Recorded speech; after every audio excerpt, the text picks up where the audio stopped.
इंसान कहता है कि मेरे पास पैसे आए तो मैं कुछ करूं, और पैसा है कि कहता है अरे इंसान तू कुछ कर तो सही पैसे पर।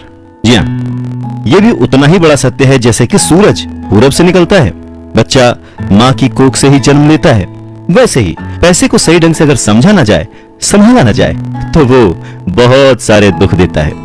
तो बस इसी पैसे को समझने और इसे संभालने की कला के बारे में आज हम चर्चा करेंगे, यानी कि हम बात करेंगे रॉबर्ट टी कियोसाकी की लिखी book rich dad poor dad की। इस किताब के इंट्रोडक्शन में मैं कुछ और बात कहूं, उससे पहले मुझे डॉक्टर एड कोकेन की एक बात याद आती है। लिखते हैं कि रिच डैड पुअर डैड अमीरी का शॉर्टकट नहीं बताती, ये सिखाती है कि आप पैसे की समझ कैसे विकसित करें, किस तरह से अपने पैसे की जिम्मेदारी निभाएं और इसके बाद किस तरह से अमीर बने। तो चलिए शुरू करते हैं। दोस्तों, जब भी बात जिम्मेदारी की आती है तो नाम याद आता है उस शख्स का जिसने जिंदगी में कितनी भी ठोकरें खाई हो, कितना भी दुखी रहा हो, पर हमारे हिस्से के गम लिए और अपने हिस्से की खुशी हमें दे दी। पिता। जेब खाली हो फिर भी मैंने उन्हें मना करते नहीं देखा, जेब खाली हो फिर भी मैंने उन्हें मना करते नहीं देखा। अरे मैंने अपने पिता से ज्यादा अमीर इस दुनिया में कोई इंसान नहीं देखा। रॉबर्ट टी कियोसाकी ने उसी पिता को ध्यान में रखते हुए, उन्हें main character of the story बनाते हुए हमें लाइफ के, आज की जिंदगी के, आज की लाइफ के सबसे इंपॉर्टेंट लेसन को पढ़ाने की कोशिश की है, विच इज पैसा।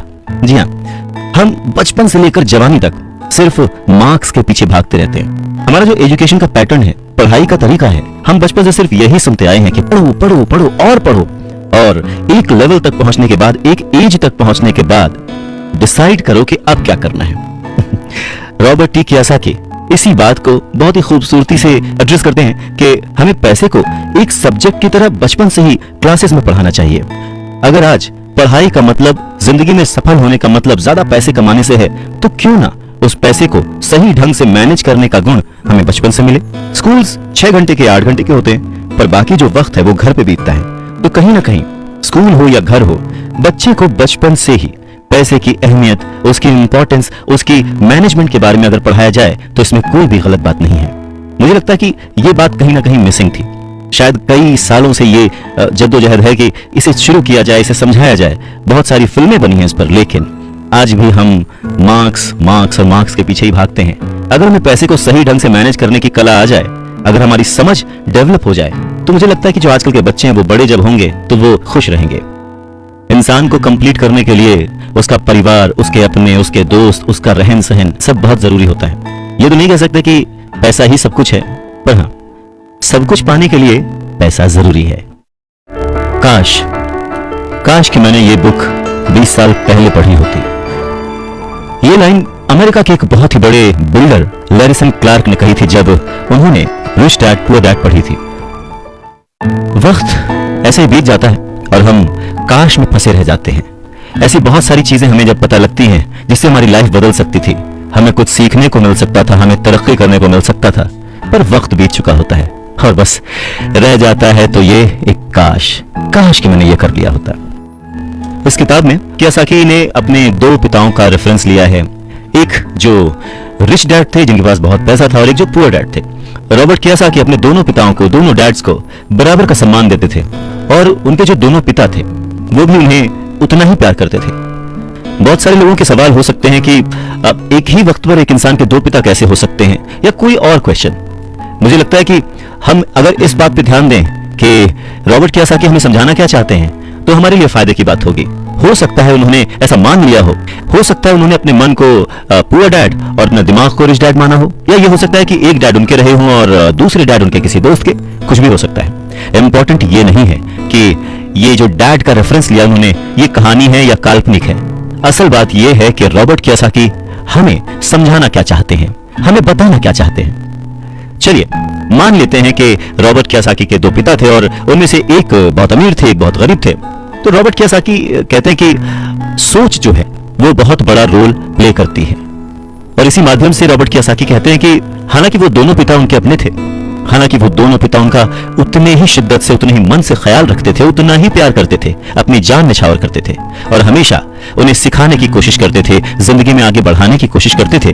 पर ऐसा क्यों था कि उनके एक पिता अमीर थे और एक पिता गरीब? सारा खेल सोच का है, सारा खेल नजरिए का है। नजरिया ही इंसान को तरक्की दिला सकता है और नजरिया ही इंसान के जीवन की नाव डुबा सकता है। तो ये हमारे ऊपर है कि हम किस रंग के चश्मे को पहनकर कैसा मौसम देखते हैं। किसी शायर ने क्या खूब कहा है कि जैसा दर्द हो वैसा मंजर होता है, अरे मौसम तो इंसान के अंदर होता है। और उसी अंदर के मौसम को हमेशा बनाए रखने, अपने आप को पॉजिटिव रखते हुए, अपना नजरिया सकारात्मक रखते हुए अगर हम आगे सोचें तो कुछ अच्छा तो जरूर होगा। स्कूल जाओ और मेहनत से पढ़ो, ये जो लाइन है याद करिए, बचपन में हम सब ने सुना है और एक बार नहीं कई बार सुना है। रिश्तेदारों से, घर वालों से, टीचर से, हर एक से, स्कूल जाओ और मेहनत से पढ़ो। एक वक्त तो ऐसा लगता था कि बस पढ़ते रहो पढ़ते रहो पढ़ते रहो, पर जैसे जैसे समझ आगे बढ़ी एक सवाल मन में घर करने लगा, आखिर हम पढ़ किस लिए रहे हैं। देखिए, स्कूल जाना और पढ़ाई करना ये बहुत ही अच्छी बात है, लेकिन अगर कोई काम किया जा रहा है तो वो किस वजह से किया जा रहा है ये जानना भी उतना ही जरूरी है। अपनी पढ़ाई पूरी करने के बाद हम सबसे पहले जॉब ही ढूंढते हैं ना, ये सोचकर के जॉब मिलने पर हमारी सारी प्रॉब्लम्स दूर हो जाएंगी, पैसे मिल जाएंगे, हम घर बना लेंगे, गाड़ी खरीद लेंगे और जो भी जरूरतें हैं पैसे से जुड़ी हुई वो सब पूरी कर लेंगे। पर ऐसा होता नहीं है। बहुत सारे लोग अच्छी जॉब और बहुत ही अच्छी सैलरी होने के बावजूद खुश नहीं होते, वो अपनी जरूरतें पूरी नहीं कर पाते, बहुत ही मुश्किल से घर का खर्च चला पाते हैं, पर वो लगे रहते हैं इस उम्मीद में कि शायद अगले साल फिर से इंक्रीमेंट होगा, पैसे बढ़ेंगे और उन पैसों से हम अपनी जो जरूरतें हैं जो पूरी नहीं कर पाए हैं उन्हें पूरी कर लेंगे।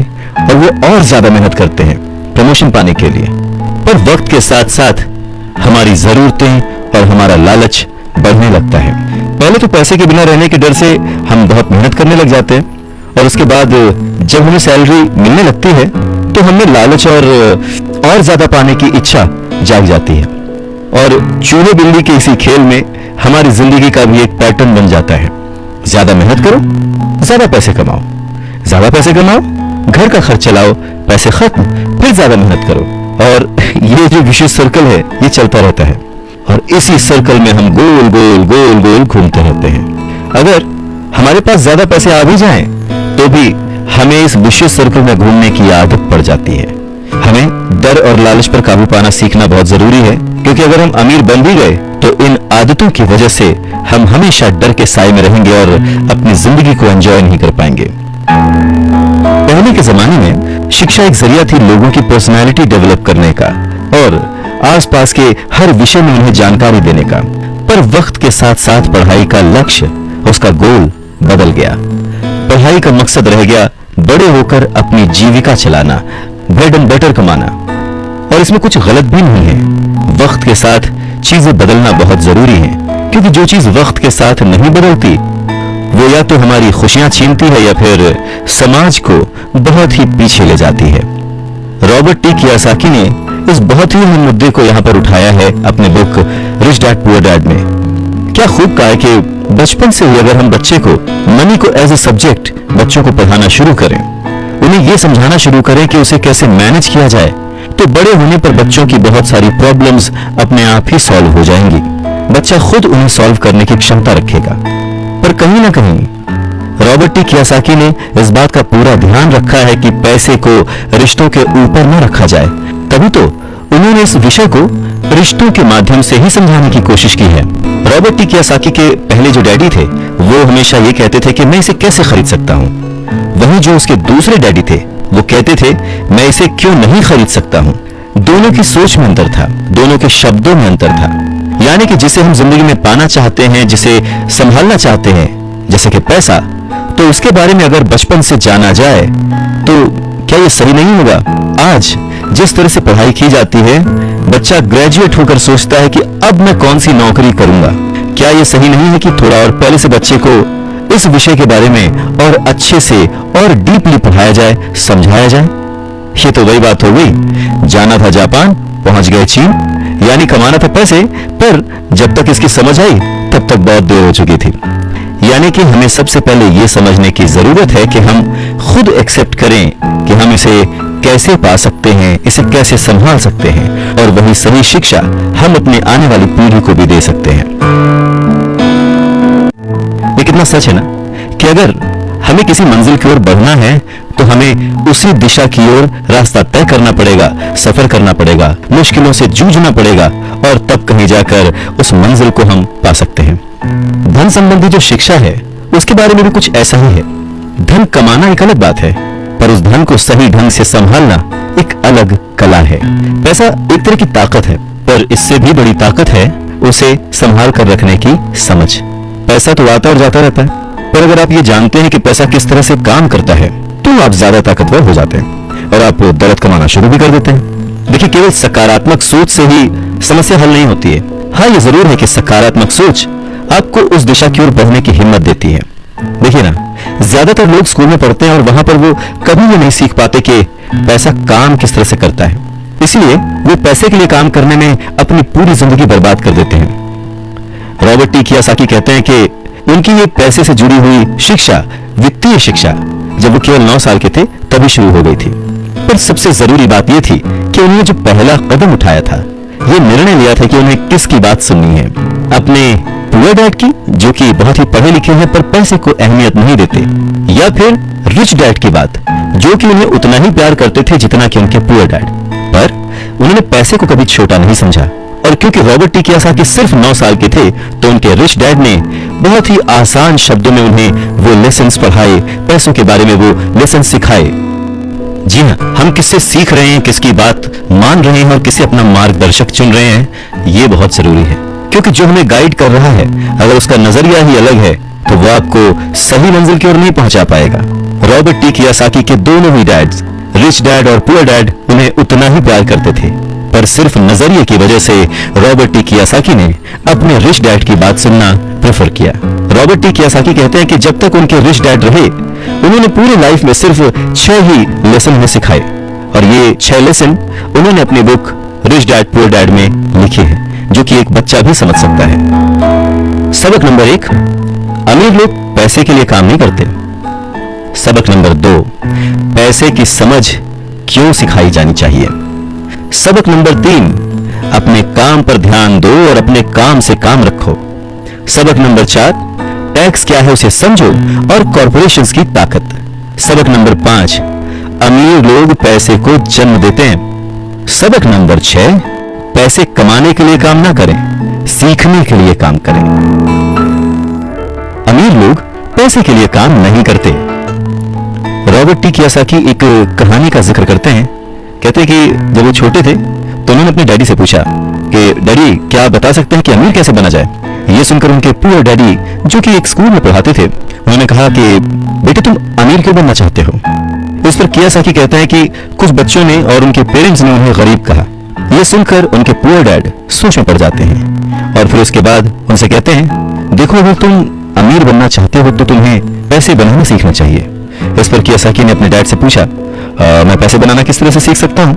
तो डैड ने जवाब दिया, अपने दिमाग से। और उसके बाद वो अपना चश्मा पहनकर अपना अखबार पढ़ने लग गए, जिसका मतलब ये था कि अब इससे ज्यादा मुझसे और कोई सवाल मत पूछना, क्योंकि मुझे इसके बारे में कुछ नहीं पता। इस बात को कियोसाकी पूरी रात सोचते रहे और अगली सुबह अपने सबसे अच्छे और करीबी दोस्त माइक को अपनी बात बताई। उन्होंने माइक से पूछा कि क्या वो ये पैसे बनाने वाले काम में उनके बिजनेस पार्टनर बनेंगे। माइक ने उनसे पूछा, ठीक है, मैं तुम्हारे साथ हूं, पर तुम पैसा कैसे कमाओगे और हमें क्या करना चाहिए। इस पर कियोसाकी ने ठीक वही जवाब जो उनके पिता ने उन्हें दिया था, उनके डैड ने उन्हें दिया था, बता दिया कि भाई, मुझे नहीं पता, लेकिन फिर भी क्या तुम इस काम में मेरे पार्टनर बनना चाहते हो। और फिर दोनों दोस्तों ने एक दूसरे का साथ दिया, बिजनेस पार्टनरशिप पक्की हो गई। कुछ दिन बीते, दिमाग दौड़ाया गया और आखिरकार उनका स्कूल जाना सफल रहा। स्कूल की क्लास में उन्होंने कुछ ऐसा पढ़ा था जिसे सोचकर कियोसाकी को लगा कि बस पैसा बनाने का फॉर्मूला तो मिल गया, और बस उसी आइडिया को फॉलो करते करते कियोसाकी और माइक ने ढेर सारा कच्चा माल इकट्ठा कर लिया, बहुत मेहनत की, और अपने डैड की गैराज में उन्होंने कुछ सिक्के बनाए। और जब उनके डैड ने उन्हें देखा तो उन्होंने पूछा कि तुम क्या कर रहे हो। तब कियोसाकी का जवाब था, जैसा आपने कहा था, पैसे बना रहा हूं। तब उनके जो पुअर डैड थे, उन्होंने कियोसाकी को कहा कि आओ, मुझे तुमसे बात करनी है। कियोसाकी और माइक वहां सीढ़ी पर बैठ गए। साथ में कियोसाकी के डैड और माइक के डैड, जो कि रिच थे, वो भी बैठ गए। यहाँ पे मैं आपको बताना चाहता हूँ कि इस पूरी कहानी में जो कियोसाकी ने अपने रिच डैड को रेफर किया है वो दरअसल माइक के पिता थे। और फिर बच्चों की इस हरकत को देखकर कियोसाकी के पुअर डैड ने अपनी बात को और डिटेल में समझाया और अपनी बात को करेक्ट किया। पहली बार उन्होंने बच्चों को बताया कि गैर कानूनी क्या होता है। बच्चों को लगा कि जो उन्होंने किया वो सही था, पर जब उन्होंने जाना कि ये अलाउड नहीं है, सिक्के छापना अलाउड नहीं है, उसके पीछे कई तरीके होते हैं, कानूनी गैर कानूनी, ये सब बातें जब बच्चों ने समझी तो उनका मुंह उतर गया।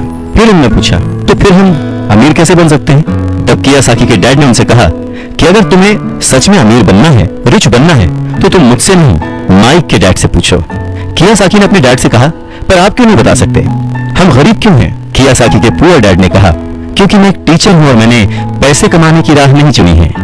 पैसे कमाने के लिए तुम्हें माइक के डैड से ही पूछना पड़ेगा। क्या खूबसूरत बात समझाई है कियोसाकी ने कि अगर हमें कोई पर्टिकुलर गोल अचीव करना है, कोई लक्ष्य प्राप्त करना है, तो हमें रास्ता भी सही चुनना होगा, मार्गदर्शक भी सही चुनना होगा। कहते हैं कि सफल होने के लिए मेहनत करना बहुत जरूरी है।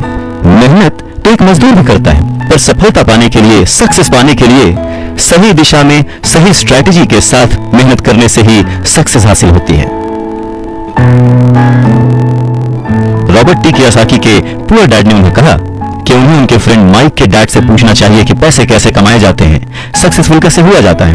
तो रॉबर्ट टी कियोसाकी ने और उनके फ्रेंड माइक ने ये डिसाइड किया कि वो अपने रिच डैड से ये बात जरूर पूछेंगे कि अमीर कैसे बना जाए, पैसे कैसे बनाए जाए। रॉबर्ट टी कियोसाकी ने अपने रिच डैड से पूछा कि क्या वो उन्हें पैसा बनाना सिखाएंगे। इस पर उनके रिच डैड ने एक शर्त रखी, और शर्त ये थी कि वो बच्चे उनके साथ काम करते हुए सीखेंगे, न कि क्लास में बैठकर लेक्चर सुनते हुए। उन्होंने कहा कि मेरे पास इतना वक्त नहीं है कि मैं तुम्हें क्लास में बैठकर पढ़ाऊं और जिसका तुम कोई प्रैक्टिकल इस्तेमाल ना कर सको। इस बात को सुनकर रॉबर्ट टी कियोसाकी और माइक थोड़ा सा कंफ्यूज हो गए। वो समझ नहीं पा रहे थे कि उन्हें हाँ कहना चाहिए या नहीं। उन बच्चों की कंफ्यूजन देखकर उनके डैड ने उनसे कहा, अगर जिंदगी में सक्सेस पाना चाहते हो, सफल होना चाहते हो, तो कम समय लेकर डिसाइड करना सीखो, जल्द से जल्द डिसीजन लेना सीखो। उन्होंने जल्दबाजी करने को नहीं कहा, पर हाँ, जितना कम समय हो सके उतने कम समय में सही निर्णय लेने की कला जिसको आती है वो जिंदगी में हमेशा आगे जाता है। यही उनकी सीख थी। और फिर बच्चों ने डिसाइड किया कि वो खेल छोड़कर सीखने का विकल्प चुनेंगे, काम करने का विकल्प चुनेंगे, ताकि उन्हें यह समझ में आ सके कि पैसे कैसे कमाए जा सकते हैं। बस फिर क्या था, बच्चे अगले ही दिन अपने रिच डैड के पास पहुंच गए। उनके रिच डैड ने उन बच्चों को एक शॉप पर सफाई का काम दिया।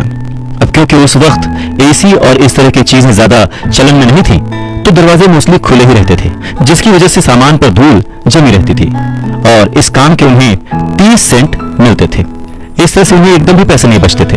वो परेशान रहते थे और एक दिन उन्होंने माइक से कहा कि मैं अब काम नहीं करूंगा, या तो वो मेरी तनख्वाह बढ़ाएं या फिर मैं काम छोड़ रहा हूं। उसके बाद 9 साल के रॉबर्ट टी कियोसाकी और उनका दोस्त माइक उनके रिच डैड से मिलने पहुंचे। रिच डैड के सामने बैठते ही माइक बुरी तरह से रो पड़े और उन्होंने कहा, डैड, आपने कहा था कि अगर मैं आपके लिए काम करूंगा तो आप मुझे पैसा कमाना सिखाएंगे। अपनी तरह से मैंने पूरी तरह से, पूरी ईमानदारी से काम किया है, कड़ी मेहनत की है। इस काम के लिए मैंने अपनी खेल तक की कुर्बानी दे दी और अब आप अपने वादे से मुकर रहे हैं। आपने मुझे कुछ भी नहीं सिखाया। लोग आपको लालची कहते हैं, जो सिर्फ पैसे कमाना चाहता है पर अपने साथ काम करने वालों का बिल्कुल भी ध्यान नहीं रखता। मैं एक छोटा सा बच्चा हूं और आपको मेरे साथ ऐसा बर्ताव नहीं करना चाहिए था। रॉबर्ट टी कियोसाकी के डैड ने कहा, पर मैं तो तुम्हें काम सिखा रहा हूं। रॉबर्ट टी कियोसाकी कहते हैं कि उस वक्त वो गुस्से में थे, तो उन्होंने पूछा, नहीं, आप मुझे कुछ नहीं सिखा रहे, बताइए आपने मुझे क्या सिखाया। कुछ भी नहीं, आपसे सीखने के लिए मैं बस चंद सिक्कों में काम करने के लिए तैयार हो गया और उसके बाद तो आपने मुझसे बात तक नहीं की। मैं आपकी शिकायत सरकार से करूंगा। हमारे देश में भी बाल श्रम कानून है, आप तो जानते ही हैं। मेरे पुअर डैड सरकार के लिए काम करते हैं। इस बात को सुनकर उनके रिच डैड ने कहा, शाबाश, अब तुम उन लोगों की तरह बोल रहे हो जो कभी मेरे लिए काम करते थे। या तो मैंने उन्हें नौकरी से निकाल दिया या फिर उन्होंने खुद ही नौकरी छोड़ दी। रही बात तुम्हें कुछ सिखाने की, कौन कहता है कि मैंने तुम्हें कुछ नहीं सिखाया? पिछले दिनों जितना तुमने काम किया, जरा सोच कर देखो, क्या सिखाने का मतलब केवल भाषण देना या बातचीत करना ही होता है? इस तरह से तो तुम्हें स्कूल्स में सिखाया जाता है, पर जिंदगी में कोई तुम्हें भाषण देकर या बातचीत करके नहीं सिखाएगा।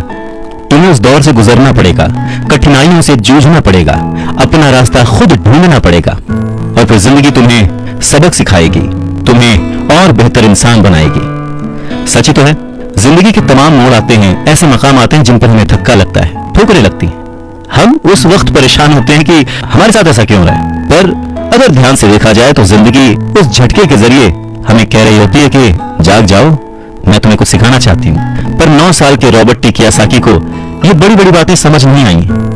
तब उनके रिच डैड ने एक बार फिर से कहना शुरू किया, अगर जिंदगी तुम्हें कोई सबक सिखाए तो तुम्हें उससे सीखना चाहिए, क्योंकि अगर तुम उससे वो सबक नहीं सीखते तो पूरी जिंदगी, तुम्हारी ये जिंदगी लगातार तुम्हें धक्के देती रहेगी। अपनी जॉब में रहते हुए तुम अगर उसकी मुसीबतों से सबक लोगे, सीखोगे, तो तुम एक समझदार, अमीर और सुखी इंसान बन सकते हो। पर अगर तुम ये नहीं सीखते तो जिंदगी भर अपनी प्रॉब्लम्स के लिए अपनी नौकरी, कम सैलरी या फिर अपने बॉस को कोसते रहोगे और हमेशा उम्मीद करते रहोगे कि कोई और आए, तुम्हारी सैलरी बढ़ाए और तुम्हें सुख दे, जो कि पॉसिबल नहीं है। तो उनके रिच डैड ने उन्हें 10 सेंट हर घंटे की जॉब पर रखा। 10 सेंट बहुत ही कम होते हैं। रॉबर्ट टी कियोसाकी ने वो जॉब छोड़ दी और अपने रिच डैड के पास गए और गुस्से में उनसे कहा कि मैं इतने कम पैसे पे काम नहीं कर सकता। ये बात सुनकर उनके रिच डैड ने कहा, मुझे खुशी है कि तुम 10 सेंट पर काम करने के लिए असंतुष्ट हो। अगर तुम गुस्सा होकर मेरे पास नहीं आते तो मैं कभी भी तुम्हें पैसा बनाने की कला नहीं सिखाता। इस बात से यह साबित होता है कि तुम पैसा कमाना सीखना चाहते हो। रॉबर्ट टी कियोसाकी अपने डैड की बात बहुत ध्यान से सुन रहे थे। उनके डैड ने कहना जारी रखा, तुम्हें पता है कि गरीबी पैसों की नहीं, मन की होती है। इंसान पूरी जिंदगी डरते डरते सिर्फ पैसे के लिए ही काम करता रहता है। मैं कभी नहीं कहूंगा कि तुम पैसे के लिए काम करो। तुम्हें ऐसा काम करना चाहिए कि तुम्हारा पैसा तुम्हारे लिए काम करे। लोग कहते हैं कि मैं समस्या की जड़ हूं, मैं उन्हें कम पैसे देता हूं, पर सच तो यह है कि लोग उसी वेतन में काम करते रहना चाहते हैं। वो अपने आप से नहीं पूछते कि वो क्यों उतने कम पैसे में काम कर रहे हैं।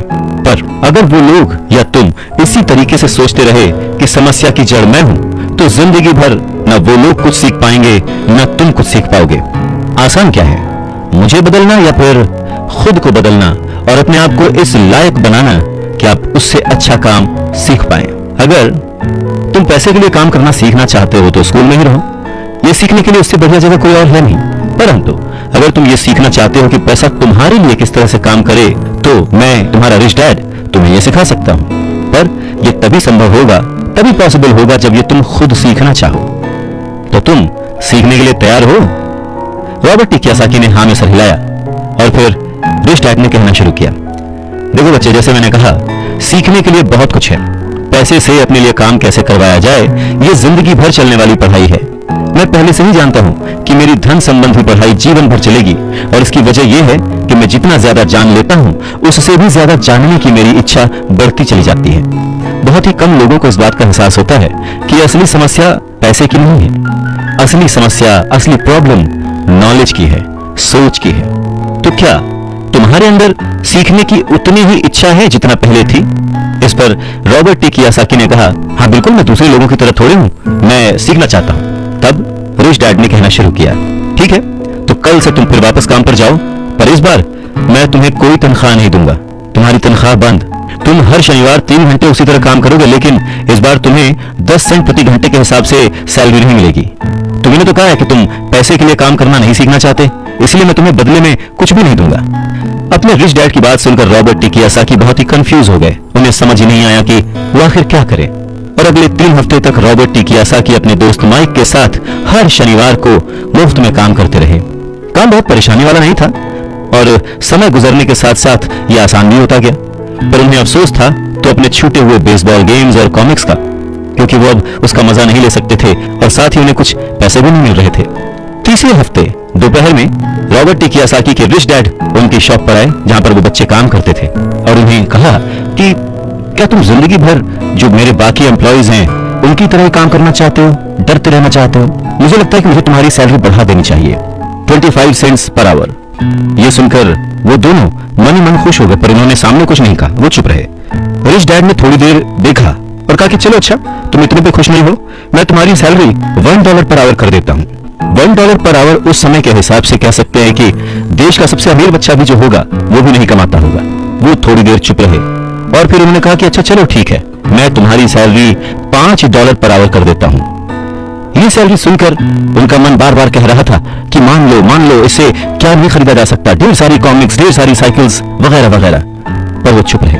उन बच्चों को चुप देख उनके रिच डैड ने कहा, मुझे अच्छा लगा कि तुम लोगों ने लालच नहीं किया, जल्दबाजी नहीं दिखाई, और मैं ये देख सकता हूं कि तुम अगर इसी तरह मन लगाकर सीखते रहे तो फ्यूचर में पैसे से जुड़ी किसी भी बात के लिए तुम जल्दबाजी में डिसीजन नहीं लोगे। जब किसी के पास पैसा आता है तो अपने साथ डर और लालच भी लेकर आता है। नमस्कार, मैं हूं Awadhesh Shrivastava. Robert T Kiyosaki के रिच डैड उन्हें पैसे के बारे में, उसकी अहमियत के बारे में और साथ में आने वाले डर और लालच के बारे में समझाते हुए कहते हैं कि कुछ और पाने की इच्छा को, बेहतर पाने की इच्छा को लोग लालच कहते हैं, पर मेरे लिए ये इच्छा ही है और इसमें कोई बुराई भी नहीं है। पर यकीन मानो, अगर मैं तुम्हें $5 भी दूं तो भी तुम्हारी समस्या नहीं सुलझेगी, तुम अमीर नहीं बन पाओगे। अपने रिच डैड की बात सुनकर रॉबर्ट टी कियोसाकी ने पूछा, ऐसा क्यों? अगर मैं इतनी सैलरी उठाऊंगा उसके बाद भी मैं अमीर क्यों नहीं बन पाऊंगा? तब रिच डैड ने कहा, क्योंकि अमीरी मन से होती है, सोच से होती है, पैसे से नहीं। पैसा आज है, कल जा भी सकता है, पर जो इंसान सोच से अमीर है, जो ये जानता है कि पैसे को कैसे संभाला जाए, पैसे को कैसे कमाया जाए, पैसे को कैसे बनाया जाए, वो कभी भी गरीब नहीं हो सकता। इस पर रॉबर्ट टी कियोसाकी ने पूछा, तो क्या हमें पैसे से दूर रहना चाहिए, उसके पीछे भागना नहीं चाहिए? इस पर रिच डैड ने जवाब दिया, देखो, पैसे से दूर रहना भी उतना ही बड़ा पागलपन है जितना कि उसके पीछे भागना। मुसीबत की घड़ी में या पैसे न होने की घड़ी में, गरीबी की हालत में ज्यादातर लोग ये नहीं जानते कि वो अपने दिमाग से सोचते हैं या अपने दिल से।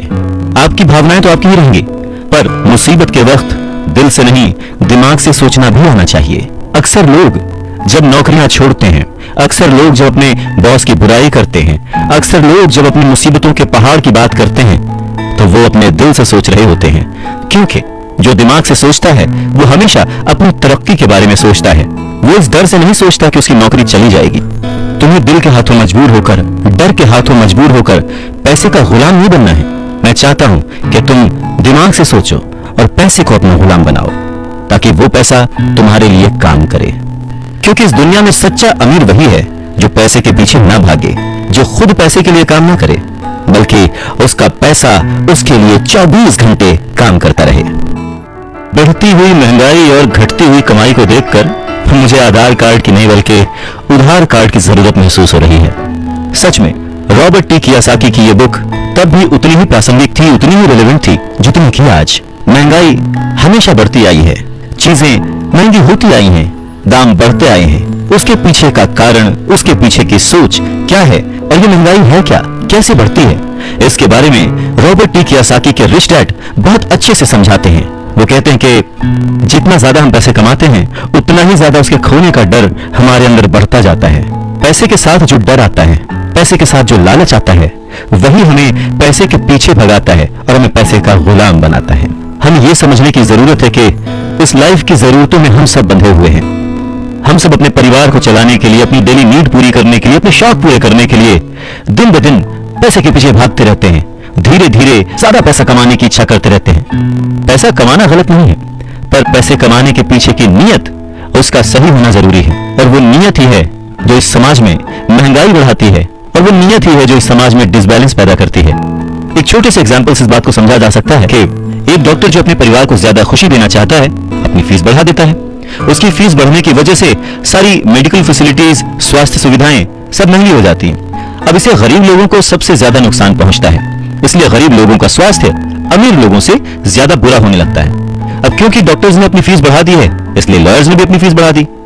लॉयर्स ने अपनी फीस बढ़ा दी तो स्कूल टीचर भी अपनी तनख्वाह बढ़ाना चाहते हैं, और यह सिलसिला बस यूं ही चलता रहता है। जल्द ही अमीर और गरीब होता जाता है, और इतना बड़ा अंतर दोनों के बीच आ जाता है कि सोशल डिसबैलेंस पैदा हो जाता है। रिच डैड की बात सुनकर रॉबर्ट टी कियोसाकी ने उनसे पूछा, डैड, क्या कीमतें बढ़नी नहीं चाहिए? इस पर रिच डैड ने जवाब दिया, अच्छी तरह से चल रही सरकार और एक शिक्षित समाज में तो नहीं बढ़नी चाहिए, कीमतें दरअसल कम होनी चाहिए। जाहिर है कि ऐसा केवल सिद्धांतों में ही होता है, आइडियली ऐसा होना चाहिए, पर प्रैक्टिकली ऐसा नहीं होता। कीमतें अज्ञान से पैदा हुए लालच और डर के कारण होती हैं, जैसा कि मैंने तुम्हें बताया। अगर स्कूल्स में मनी के बारे में, पैसों के बारे में सिखाया जाता तो लोगों के पास ज्यादा पैसा होता और बाजार की कीमतें भी कम होती। ये सब कुछ इंटर रिलेटेड है, एक दूसरे से जुड़ा हुआ। पर हमारी सोसाइटी में सिर्फ पैसे के लिए काम करना सिखाया जाता है, पैसे की ताकत का इस्तेमाल करना नहीं सिखाया जाता। और इसलिए मैं हमेशा कहता हूं कि पैसे से जुड़े ऐसे किसी भी मुद्दे पर दिमाग से सोचने की जरूरत है। इसके आगे रॉबर्ट टी कियोसाकी अपने डैड से पूछते हैं, डैड बहुत देर से आप कह रहे हैं कि दिल से मत सोचो, दिमाग से सोचो, आखिर दिल से सोचने और दिमाग से सोचने में फर्क क्या है? इस पर रिच डैड उन्हें समझाते हैं, देखो मैं ये बात अक्सर सुनता हूं कि हर आदमी को काम करना पड़ता है, या फिर अमीर लोग दूसरों के पैसे मार लेते हैं, मेरी सैलरी बढ़नी चाहिए, मैं इस काम से खुश नहीं हूं, मैं दूसरी जगह जॉब ढूंढ लूंगा, वगैरह वगैरह। पर अगर हम ध्यान से देखें तो ये सारी बातें भावनाओं में बहकर कही गई हैं, ये सारी बातें इमोशनल होकर कही गई हैं, और अक्सर भावनाओं में बहकर हम जो भी डिसीजन लेते हैं वो सिर्फ हमें नुकसान पहुंचाता है। तो बात को समझो, जब भी कोई डिसीजन लो दिमाग से लो, जल्दबाजी मत करो, हाँ पर जल्दी करो। बस इसी तरह से मन लगाकर काम करते रहो, तुम्हारा जो दिमाग है वो तुम्हें जल्द से जल्द कुछ ना कुछ ऐसे सही तरीके बता ही देगा जिससे तुम ज्यादा कमा पाओगे, ऐसी चीजें देख पाओगे जो दूसरे लोग नहीं देख पाते। मौका उनकी नाक के नीचे होता है, अवसर उनके पास होता है, सामने होता है, पर वो उसे पहचान नहीं पाते।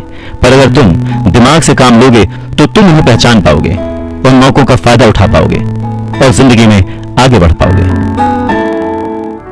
पैसा आए तो मुसीबत, ना आए तो मुसीबत, इसीलिए पैसे को समझना बहुत जरूरी है।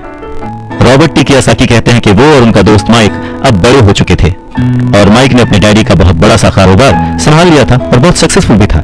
और अब माइक अपने बेटे को ठीक वैसे ही सिखा रहा था जैसे कि उसके डैड ने, यानी कि रॉबर्ट टी कियोसाकी के रिच डैड ने उन दोनों को सिखाया था।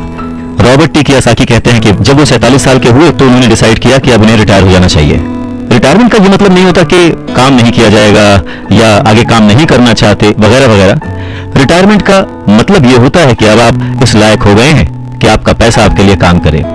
रिटायरमेंट का सही मतलब यही है कि आपने पूरी जिंदगी जो मेहनत करके, जो स्ट्रैटेजीज बना के, सही जगह निवेश करके पैसा लगाया था, अब आपकी वो एज आ चुकी है कि अब आप उस पैसे को एंजॉय करें, क्योंकि आपका पैसा अब आपके लिए काम करना शुरू कर चुका है। कुछ लोग पूरी जिंदगी काम करते रहते हैं, रिटायर नहीं हो पाते। पूरी जिंदगी काम करना गलत नहीं है, पर यह डिफरेंस समझना बहुत जरूरी है कि पैसे की जरूरत की वजह से पूरी जिंदगी काम कर रहे हैं, उसका गुलाम बन के काम कर रहे हैं, या फिर उसका मालिक बन के और अपने काम को एंजॉय करके पूरी जिंदगी काम कर रहे हैं। रिटायरमेंट को दूसरे शब्दों में चिंताओं से आजादी भी कह सकते हैं। इसका मतलब यह है, पैसा अगर सही तरह से खर्च किया जाए, पैसे को अगर सही तरह से मैनेज किया जाए तो वो अपने आप बढ़ता रहता है। ये ठीक एक पेड़ लगाने की तरह है कि आप सालों तक इसे पानी देते हैं, जब आप अपने बिजनेस में होते हैं, अपनी जॉब में होते हैं, और कभी भी इसमें कोताही नहीं करते। जब भी उस पेड़ को जरूरत होती है आप उसकी सेवा करते हैं, और फिर जब वो पेड़ बड़ा हो जाता है, जमीन की गहराइयों में उसकी जड़ें पहुंच जाती हैं, फिर वो अपने आप आपको छाया और फल देता है, और फिर आपको उसके लिए काम करने की जरूरत नहीं पड़ती। पैसा भी कुछ कुछ उस पेड़ की ही तरह है। अगर इस बात को एक दूसरे एग्जाम्पल से समझें तो हमें जैसा गोल बनाना है उसके लिए हमें प्रिपरेशन भी वैसी ही करनी पड़ेगी।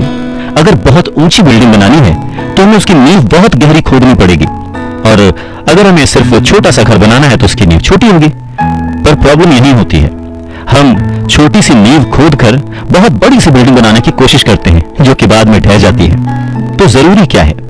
पैसे को समझना, पैसे को संभालना, पैसे को संभालने के लिए उसे समझा कैसे जाए। इसके लिए सबसे जरूरी बात है लायबिलिटीज और एसेट्स के बीच फर्क को समझा जाए, और एसेट्स को खरीदा जाए और लायबिलिटीज में पैसे न डाले जाए। अच्छा, ये सुनने में बहुत ही आसान लगता है, लेकिन सच यही है कि ये आपको अमीर बनने में बहुत मदद करेगा। लेकिन अगर ये इतना ही सिंपल है तो फिर हर कोई इस बारे में सोचता क्यों नहीं? लोगों को लगता है कि उन्हें लायबिलिटीज और एसेट्स के बीच फर्क पता है, पर लायबिलिटीज और एसेट्स के बीच का जो बारीक सा फर्क है वही लोगों को नहीं पता है। तो चलिए इसके बारे में और डिटेल में बात करते हैं।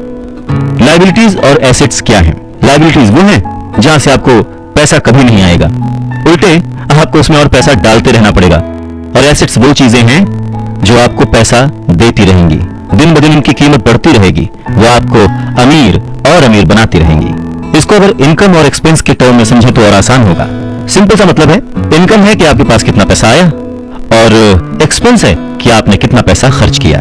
तो जब भी ऐसी कंफ्यूजन हो, सही तरीका यह है कि एक बैलेंस शीट बनाएं जिसमें अपने एसेट्स और लायबिलिटीज जरूर लिखें। 1 रुपया मांगता था 2 रुपए थमा देते थे, 1 रुपया मांगता था 2 रुपए थमा देते थे। कुछ इस तरह से पापा मुझे अमीर बना दिया करते थे। कहते हैं कि सोच अगर सही दिशा में हो तो मंजिल बड़ी आसानी से मिल जाती है। इंसान की जरूरतों को पूरा करने के लिए पैसे की आज कितनी जरूरत है, ये बात हमें से किसी से भी छिपी हुई नहीं है। हम सब दिन रात मेहनत करते हैं, सोचते हैं कि हम अमीर बन जाएं, पर क्या वो सोच हमारे अंदर है?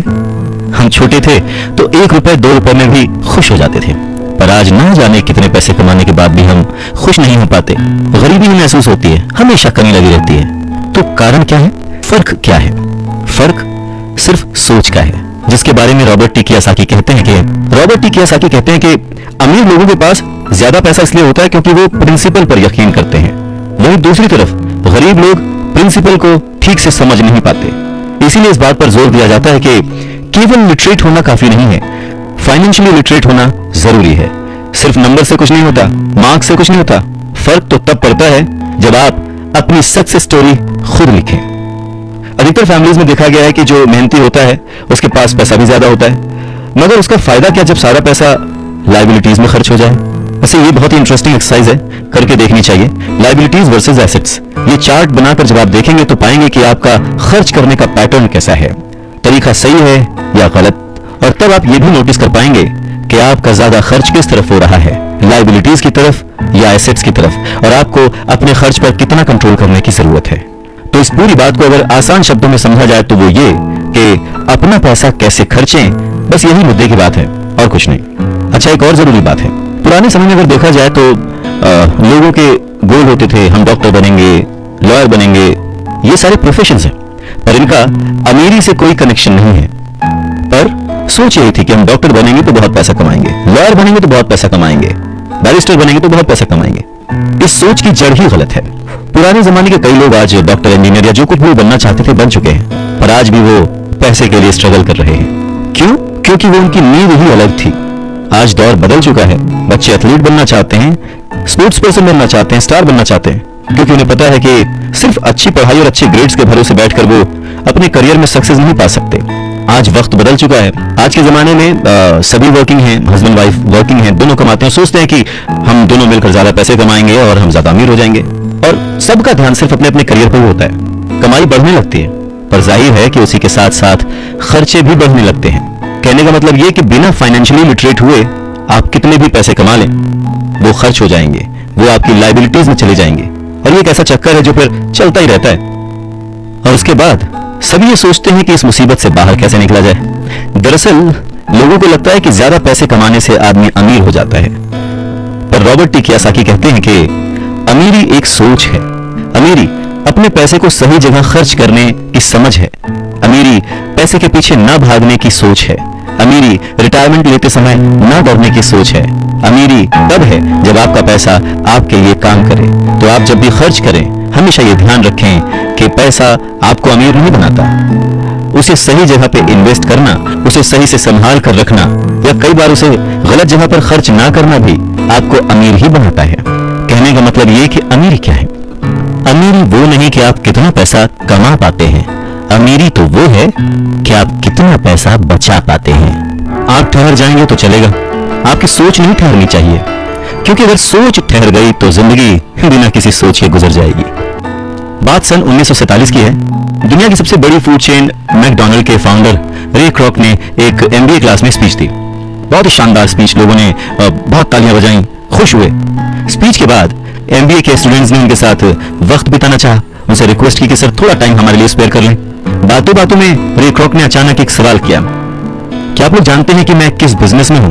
अब क्योंकि वो मैकडी को रिप्रेजेंट कर रहे थे तो सभी जानते थे कि भाई आप हैमबर्गर बेचते हैं, फूड बिजनेस में हैं, तो बच्चों ने वही जवाब दिया। इस बात पर रे हंसने लगे। उनका असली बिजनेस तो रियल एस्टेट का है, क्योंकि मैकडी के लिए हर लोकेशन का चुनाव बहुत ही सोच समझकर और रेकी करके किया जाता है। जहां उनकी फ्रेंचाइजी बनाई जाती है वो जमीन भी साथ ही बेची जाती थी। तो इसका सीधा मतलब ये था कि फ्रेंचाइजी खरीदने वाले उस वक्त वो जमीन भी खरीदते थे। तो इस तरह से ये एक रियल एस्टेट बिजनेस भी हो गया। और ठीक यही सबक रॉबर्ट टी कियोसाकी के रिच डैड ने उन्हें सिखाया कि अक्सर लोग खुद के लिए छोड़कर बाकी सब के लिए काम करते हैं। वो टैक्स पे करके गवर्नमेंट के लिए काम करते हैं, उस कंपनी के लिए काम करते हैं जहां वो नौकरी करते हैं, बैंक का मॉर्गेज देकर उसके लिए काम करते हैं। और ये सब इसलिए क्योंकि हमारा एजुकेशन सिस्टम ही ऐसा है। स्कूल हमें एम्प्लॉय बनना सिखाता है, एम्प्लॉयर नहीं। जो आप पढ़ते हैं बस वही आप बनते हैं, इसलिए हमेशा सही पढ़ें। अगर आपने साइंस पढ़ी तो डॉक्टर बनेंगे, मैथमेटिक्स पढ़ी तो इंजीनियर बनेंगे, मतलब आपने जो पढ़ा वही आप बने। अब मुसीबत यह है कि इससे छात्रों का कोई भला नहीं हो पाता, क्योंकि वो नौकरी और बिजनेस के बीच के फर्क में उलझ कर रह जाते हैं। जब कोई पूछता है कि आपका बिजनेस क्या है, तो आपको यह नहीं बोलना चाहिए कि मैं तो एक डॉक्टर हूं या एक बैंकर हूं, क्योंकि वो आपका प्रोफेशन है, बिजनेस नहीं। वो प्रोफेशन है जिससे आप लोगों की सेवा करते हैं, वो प्रोफेशन है जिससे आप अपना घर चलाते हैं। अमीर बनने के लिए प्रोफेशन नहीं, बिजनेस की जरूरत है। कहने का मतलब है कि आप जो कुछ भी करते हैं उसे अपना बिजनेस बनाइए, नौकरी नहीं। अपनी सारी उम्र दूसरों के लिए काम करके उन्हें अमीर करने में बर्बाद ना करें, बल्कि खुद की जिंदगी को खुशहाल करने के लिए खुद काम करें। बहुत से लोगों को इस बात का एहसास बहुत देर में होता है कि जो उनका हाउस लोन है उनकी जान ले रहा है, और फिर उन्हें लगता है कि जैसे वो एसेट मानते थे वो दरअसल उनकी लायबिलिटी बन गया। जैसे उन्होंने कार ली तो उससे जुड़े तमाम खर्चे उनकी लायबिलिटीज बन गए। उन्हें पूरा करने के लिए नौकरी जरूरी है, और अगर कभी वो सेफ जॉब उनके हाथों से निकल गई तो फिर उनकी मुसीबतें शुरू। इसीलिए हमें अपने सेविंग्स पर, अपनी बचत पर, अपने एसेट्स पर इतना ज्यादा ध्यान देना चाहिए। हम कितना कमा रहे हैं उससे ज्यादा हम कितना सेव कर रहे हैं उस पर ध्यान देना चाहिए। और फाइनेंशियली सिक्योर होने का यही एक सिंपल तरीका है। आप कितने अमीर हैं ये जानने का सही तरीका नेटवर्थ इसलिए नहीं है क्योंकि जब भी आप अपने एसेट्स बेचते हैं तो उन पर भी टैक्स लगता है। आपको उतना पैसा नहीं मिलता जितना कि आप सोचते हैं, तो आपकी बैलेंस शीट के हिसाब से आपको जितना भी पैसा मिलेगा उस पर भी आपको टैक्स देना पड़ेगा। अब इसका मतलब क्या हुआ कि क्या सब कुछ छोड़ दें, जो कर रहे हैं वो सब छोड़ दें, नौकरी ना करें? नहीं, रॉबर्ट टी कियोसाकी ये बिल्कुल नहीं कहते कि जो कुछ आप कर रहे हैं उसे छोड़ दें, जो नौकरी कर रहे हैं उसे छोड़ दें। अपनी नौकरी करते रहिए, पर साथ ही एसेट्स भी जमा करते रहिए। और एसेट्स से उनका मतलब है सही और असली मायने में एसेट्स। वो ये नहीं कहते कि आप कोई कार खरीद लीजिए, क्योंकि कार एसेट नहीं है, क्योंकि जैसे ही आप उसे सड़क पर उतारेंगे उसका रेट घट जाएगा, उसकी कीमत घट जाएगी। जितना हो सके खर्चे में कटौती करिए और लायबिलिटीज को घटाइए। तो बड़ा सवाल यह आता है कि किस तरह के एसेट्स खरीदे जाने चाहिए। कुछ एग्जाम्पल्स इस तरह से समझे जा सकते हैं कि ऐसा कोई बिजनेस करें जहां आपकी मौजूदगी जरूरी ना हो।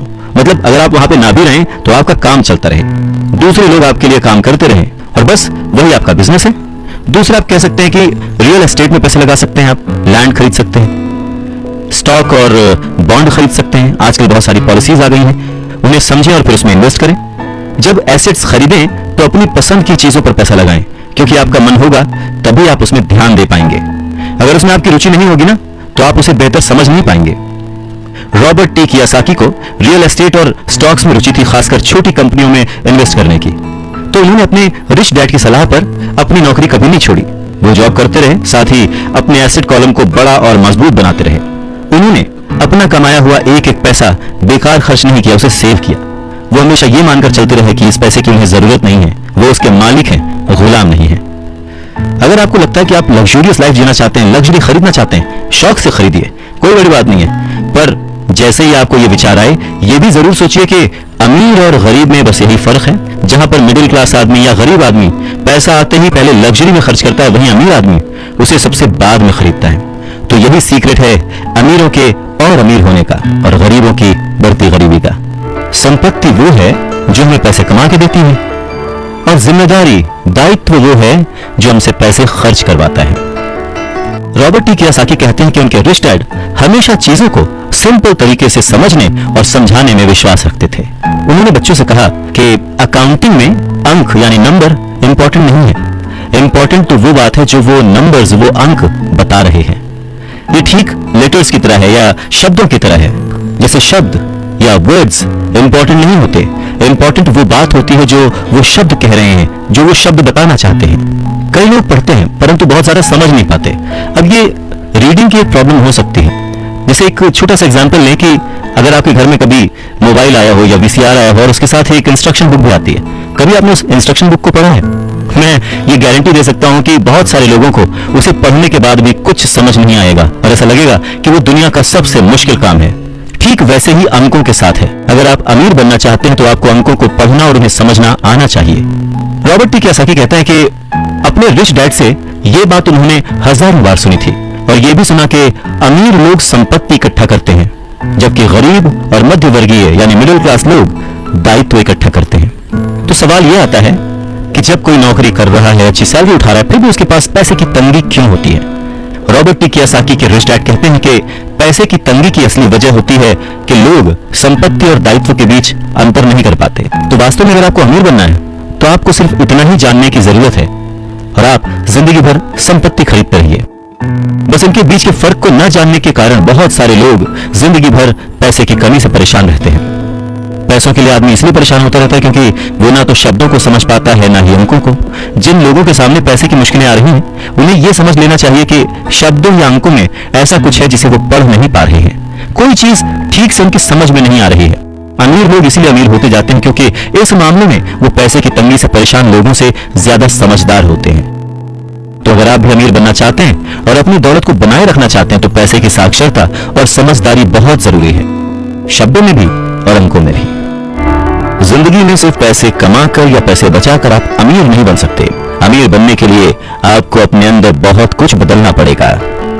अगर कोई लॉटरी में पैसे जीत जाए और उसे वो अपने साथ रख ले, बचा ले, तो क्या वो आपकी निगाह में अमीर है? नहीं, क्योंकि वो पैसा आज नहीं तो कल उसके साथ नहीं रहेगा। अमीरी एक सोच है, एक जीवन शैली है, एक नजरिया है और आपको हमेशा अमीर बने रहने के लिए अमीरों की तरह ही सोचना पड़ेगा, खुद को इंप्रूव करना पड़ेगा। और इसी बात को रॉबर्ट टी कियोसाकी के रिच डैड एक कहानी के माध्यम से उन्हें समझाते हैं। वो कहते हैं कि जापानी लोग 3 ताकतों को मानते थे: तलवार की ताकत, रत्नों की ताकत और दर्पण की ताकत। तलवार हथियारों की ताकत का प्रतीक थी। अमेरिका ने हथियारों पर खरबों डॉलर खर्च कर दिए और इसी कारण वो आज विश्व में सबसे ताकतवर देश है। दूसरी ताकत रत्न यानी के पैसे की ताकत का प्रतीक। इस कहावत में कुछ तो सच्चाई होगी। ये स्वर्ण नियम याद रखो, जिसके पास स्वर्ण है वही नियम बनाता है। तीसरा दर्पण, शीशा, आत्मज्ञान का प्रतीक है। जापानी कहानियों के अनुसार ये आत्मज्ञान बाकी दोनों ताकतों से ऊपर है। गरीब और मध्यम वर्गीय लोग अक्सर धन की ताकत से नियंत्रित होते हैं। वो सुबह सुबह उठते हैं और नौकरी करने के लिए भागम भाग मचा देते हैं, बिना खुद से ये पूछे कि क्या ऐसा करना समझदारी है।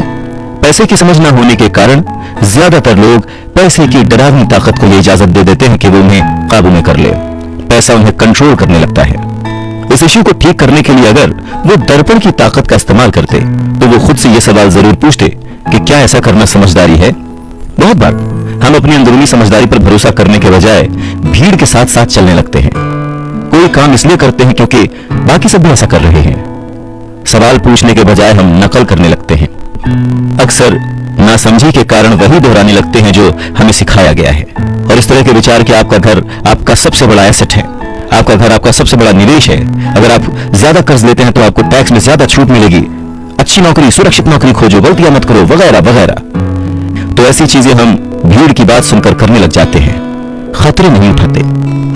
दूसरी जरूरी बात, ऐसा कहा जाता है कि ज्यादातर लोगों के लिए मौत से भी डरावनी चीज होती है भीड़ के सामने बोलना, उन्हें एड्रेस करना।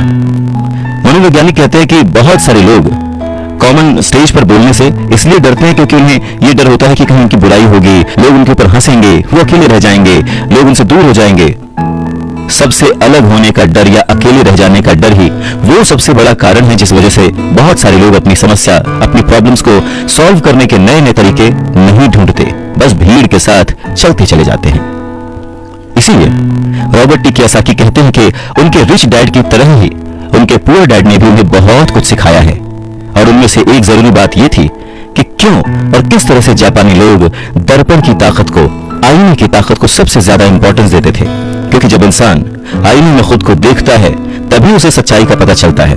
और ज्यादातर लोग खतरा मत उठाओ इसलिए कहते हैं क्योंकि वो खुद से डरे हुए होते हैं। ये किसी भी चीज के बारे में कहा जा सकता है, जैसे खेल में, रिलेशनशिप्स में, करियर में, पैसों में, वगैरह वगैरह। और सबसे इंपॉर्टेंट बात यह कि आईने में देखकर आप खुद से झूठ बोल सकते हैं क्या? रॉबर्ट टी कियोसाकी इस बात का जिक्र यहां इसलिए करते हैं क्योंकि भीड़ के साथ चलने में और पड़ोसियों की नकल करने में, उनके ऐशो आराम की नकल करने में बहुत सारी दिक्कतें आती हैं। पैसों की समस्या पैदा हो जाती है। वो उनका तरीका है, वो उसे अफोर्ड कर सकते हैं, पर जब हम देखा देखी बिना सोचे समझे नकल करना शुरू कर देते हैं तो हम समस्याओं से घिर जाते हैं। और तब हमें जरूरत होती है आईने की, जो हमें यह बताए हमें क्या करना चाहिए। क्योंकि बेसिक रूल तो वही है, आप पैसे के गुलाम नहीं हैं। ऐसे काम करिए, ऐसे सोचिए, ऐसे बनिए कि पैसा आपका गुलाम हो, वो आपके लिए काम करे।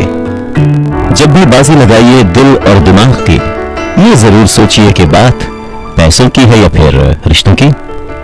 अमीर बनने का मतलब ये नहीं होता कि आप इमोशनलेस हो जाए।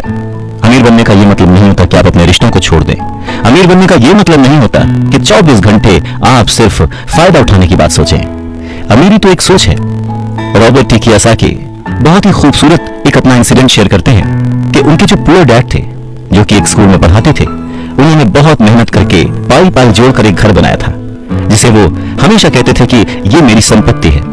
रॉबर्ट टी कियोसाकी जब अपने रिच डैड की संगत में आए, तब उन्होंने जाना कि संपत्ति और दायित्व में डिफरेंस क्या है, एसेट और लायबिलिटी में डिफरेंस क्या है। और तब वो हमेशा अपने डैड को बोलते, डैड, ये जो आपने लिया है ये आपका एसेट नहीं, ये आपकी लायबिलिटी है।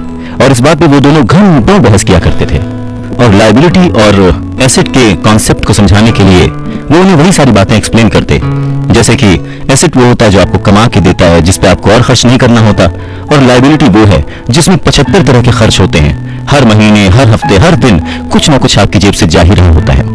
आगे रॉबर्ट टी कियोसाकी कहते हैं कि जब भी लोग उनसे बात बात पर बहस करते हैं कि उनका घर संपत्ति क्यों नहीं है, तो वो जानते हैं कि बहुत से लोग ये बात अपने दिमाग से नहीं, अपने दिल से कह रहे हैं, क्योंकि किसी के लिए भी अपना घर बनाना सबसे बड़ा सपना होता है और इसीलिए वो उसमें अपने पैसे लगाते हैं। अपने घर का मालिक होने से ज्यादा अच्छा कुछ भी महसूस नहीं होता है।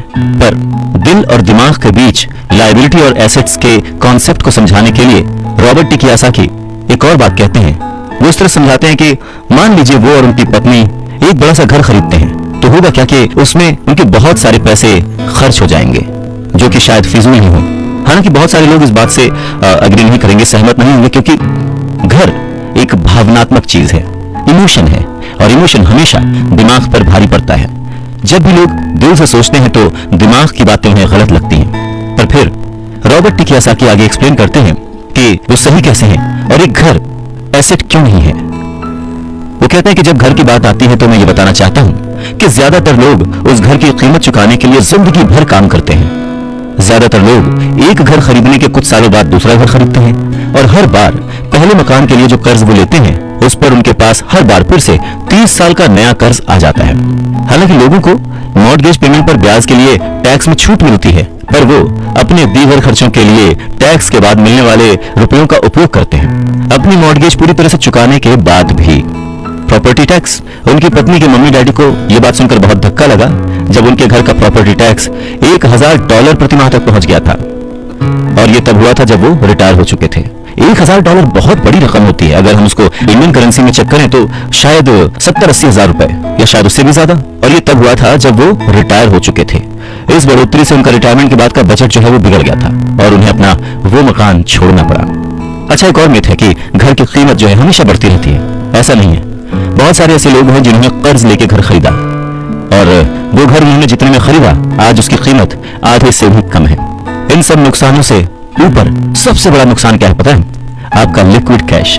वो लिक्विड कैश जो कि किसी सही जगह पर लग सकता था, वो घर में फंस गया। अगर आपका सारा पैसा मकान में फंसा रहता है तो आपको ज्यादा कड़ी मेहनत करनी पड़ती है ताकि आपका खर्चा चलता रहे। इस दौरान आपकी संपत्ति वाले कॉलम में कोई बढ़ोतरी नहीं होती, मतलब आप और कोई एसेट नहीं बना पाते। अगर एक यंग पति पत्नी, यंग कपल शुरुआत में ही अपना पैसा अपने एसेट वाले कॉलम में लगाए तो उनके आगे के साल बहुत ही आराम से गुजरेंगे, खासकर उस समय जब वो अपने बच्चों को कॉलेज में भेजेंगे। इस दौरान उनकी संपत्ति भी बढ़ जाएगी और उनके खर्चे भी आराम से चलते रहेंगे। तो अगर कम शब्दों में समझें तो ये कि घर खरीदने का फैसला जो है ना वो बहुत ही खर्चीला होता है। इसके बजाय बेहतर ये होगा कि जल्दी ही इन्वेस्टमेंट पोर्टफोलियो बना लिया जाए। देखिए, घर खरीदने का असर किसी भी आदमी पर 3 तरह से पड़ता है। पहला, समय की बर्बादी, क्योंकि इस पूरे दौरान दूसरी संपत्तियों का मूल्य बढ़ चुका होता है। एक्स्ट्रा पूंजी की बर्बादी, एक्स्ट्रा पैसे की बर्बादी जिसे दोबारा निवेश किया जा सकता था, जबकि घर खरीदने के बाद आपको घर से सीधे जुड़े हुए बहुत से खर्च उठाने पड़ते हैं। तीसरा, शिक्षा की बर्बादी। अक्सर ऐसा होता है कि लोग ये मानते हैं कि उनके जो एसेट्स वाले कॉलम में, संपत्ति वाले कॉलम में उनका घर, बचत और रिटायरमेंट प्लान आते हैं। अब क्योंकि उनके पास इन्वेस्ट करने के लिए पैसा नहीं है, इसलिए वो बिल्कुल भी इन्वेस्ट नहीं कर पाते। इस कारण उन्हें इन्वेस्टमेंट का अनुभव कभी मिल ही नहीं पाता।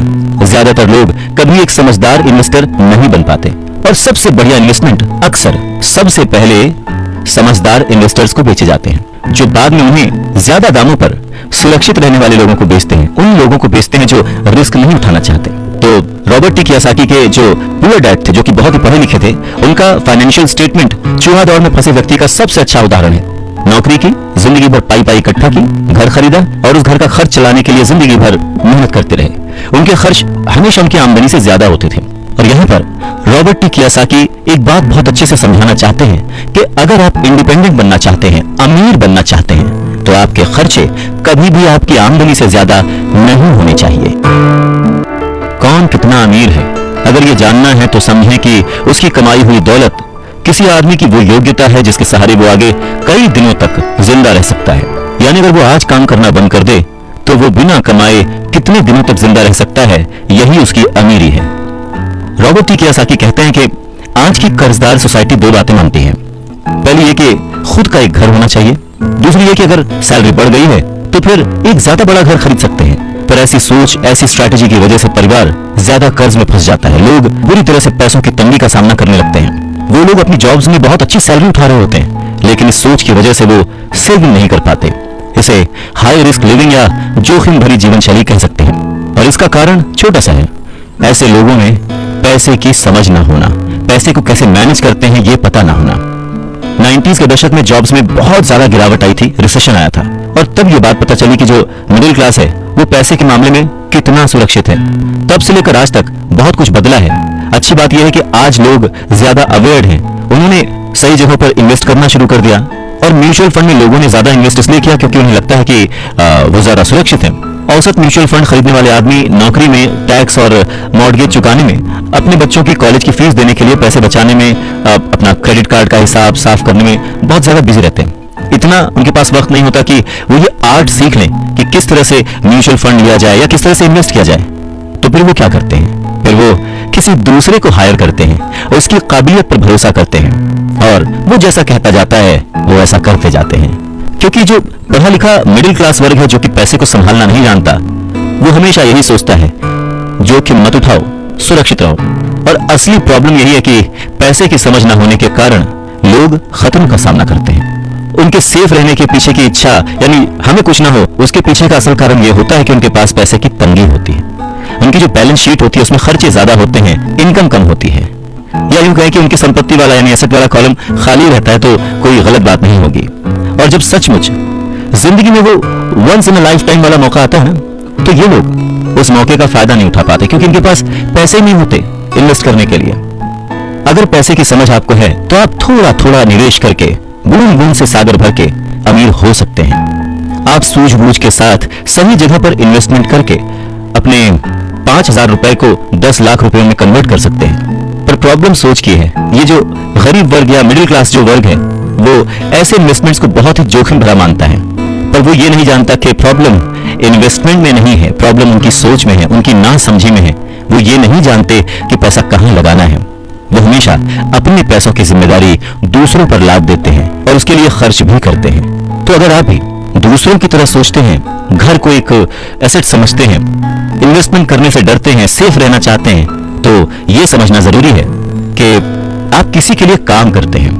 सैलरी पर काम करने वाले बहुत ज्यादा लोग मालिक को या फिर अपने शेयर होल्डर्स को अमीर बना रहे होते हैं। एक्चुअली वो उनके लिए काम कर रहे होते हैं। आपकी कोशिशें, मेहनत और सफलता से दरअसल आप नहीं सफल होते, आपका मालिक सफल होता है और उसे उसके रिटायरमेंट के लिए मदद मिल रही होती है।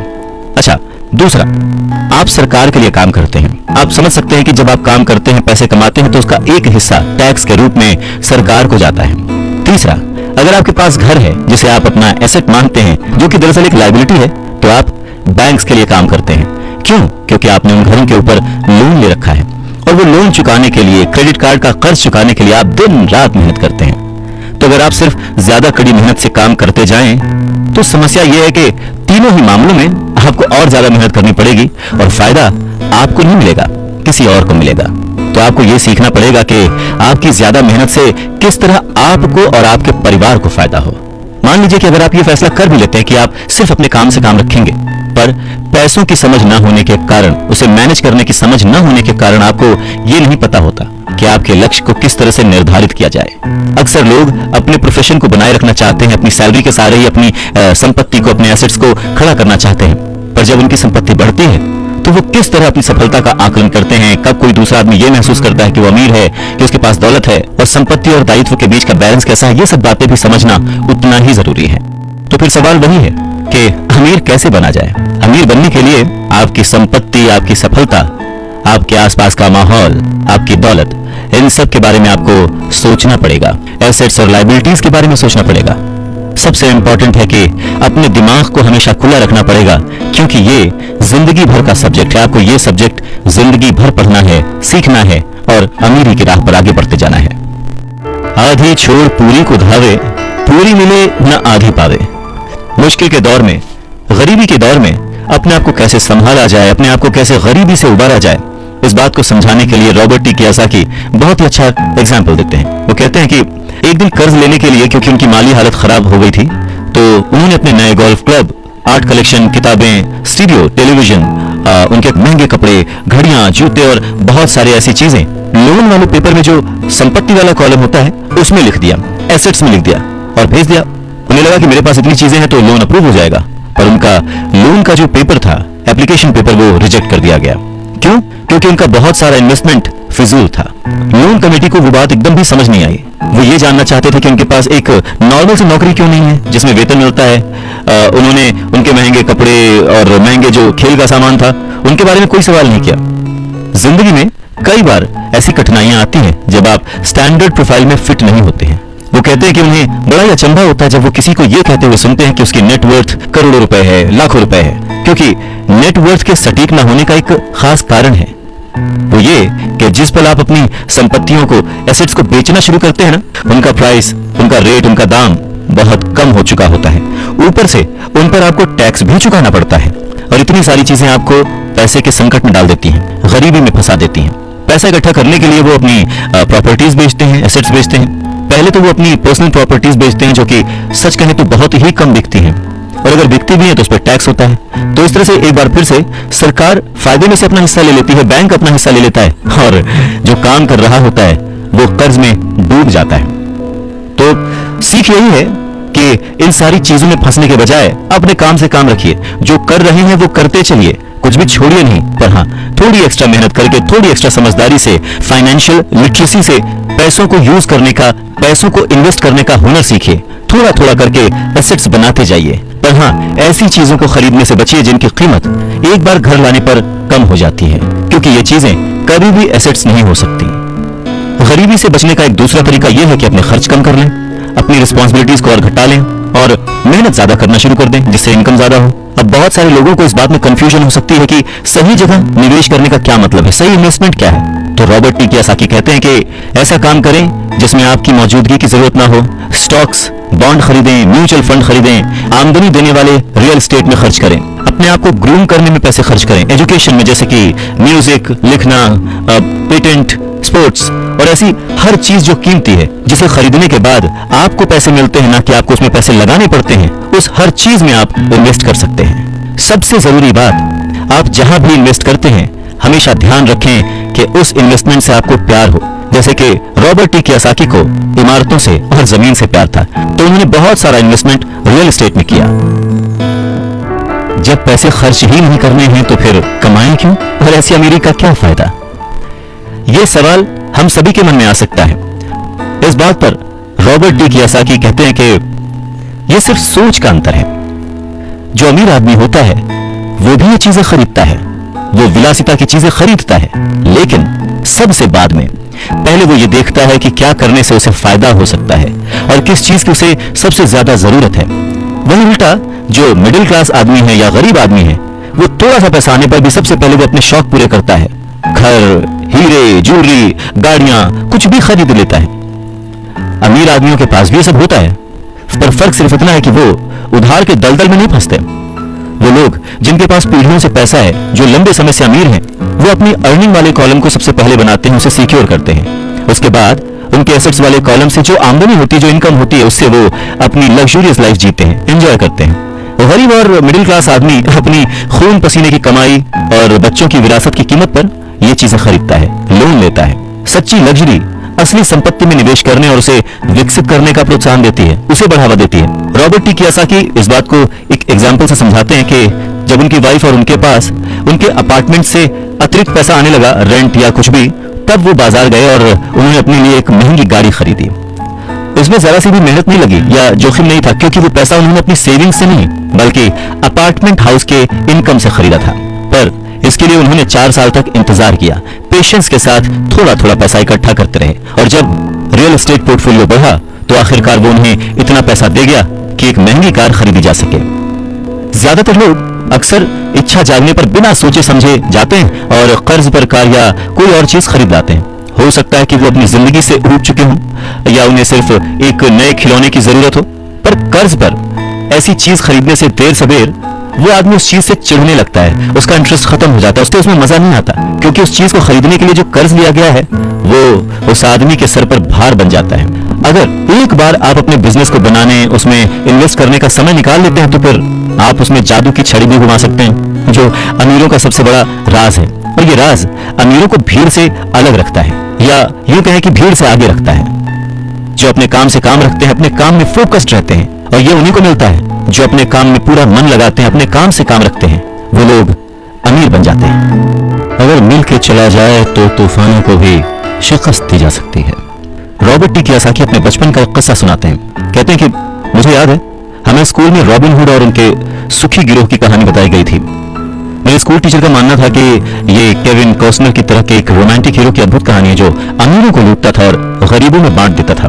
तो मेरे रिच डैड की नजर में रॉबिन हुड हीरो नहीं था, वो उसे बदमाश मानते थे। रॉबिन हुड को गुजरे हुए तो लंबा समय गुजर चुका है, परंतु उसके जो मानने वाले हैं, जो उसके फैंस हैं, वो आज भी जिंदा हैं। पता नहीं कितनी बार मैंने लोगों को ये कहते सुना है कि अमीरों को और ज्यादा टैक्स देना चाहिए और उसे गरीबों में बांट देना चाहिए। रॉबिन हुड का ये जो थॉट था, अमीरों से लेकर गरीबों में बांट दिया गया। गरीब और मिडिल क्लास लोगों के लिए यह सबसे ज्यादा दुख का कारण है। इसी रॉबिन हुड आदर्श के कारण मिडिल क्लास पर टैक्स का इतना भारी बोझ लदा हुआ है। और सच्चाई तो यह है कि अमीरों पर टैक्स लगता ही नहीं है। गरीबों की भलाई के लिए जो पैसा लगता है वो मिडिल क्लास से आता है, खासकर पढ़े लिखे और ऊंची आमदनी वाले मिडिल क्लास से। पर टैक्स के बारे में अगर हम पूरी तरह से समझना चाहें तो हमें थोड़ा सा इतिहास में, हिस्ट्री में जाना पड़ेगा।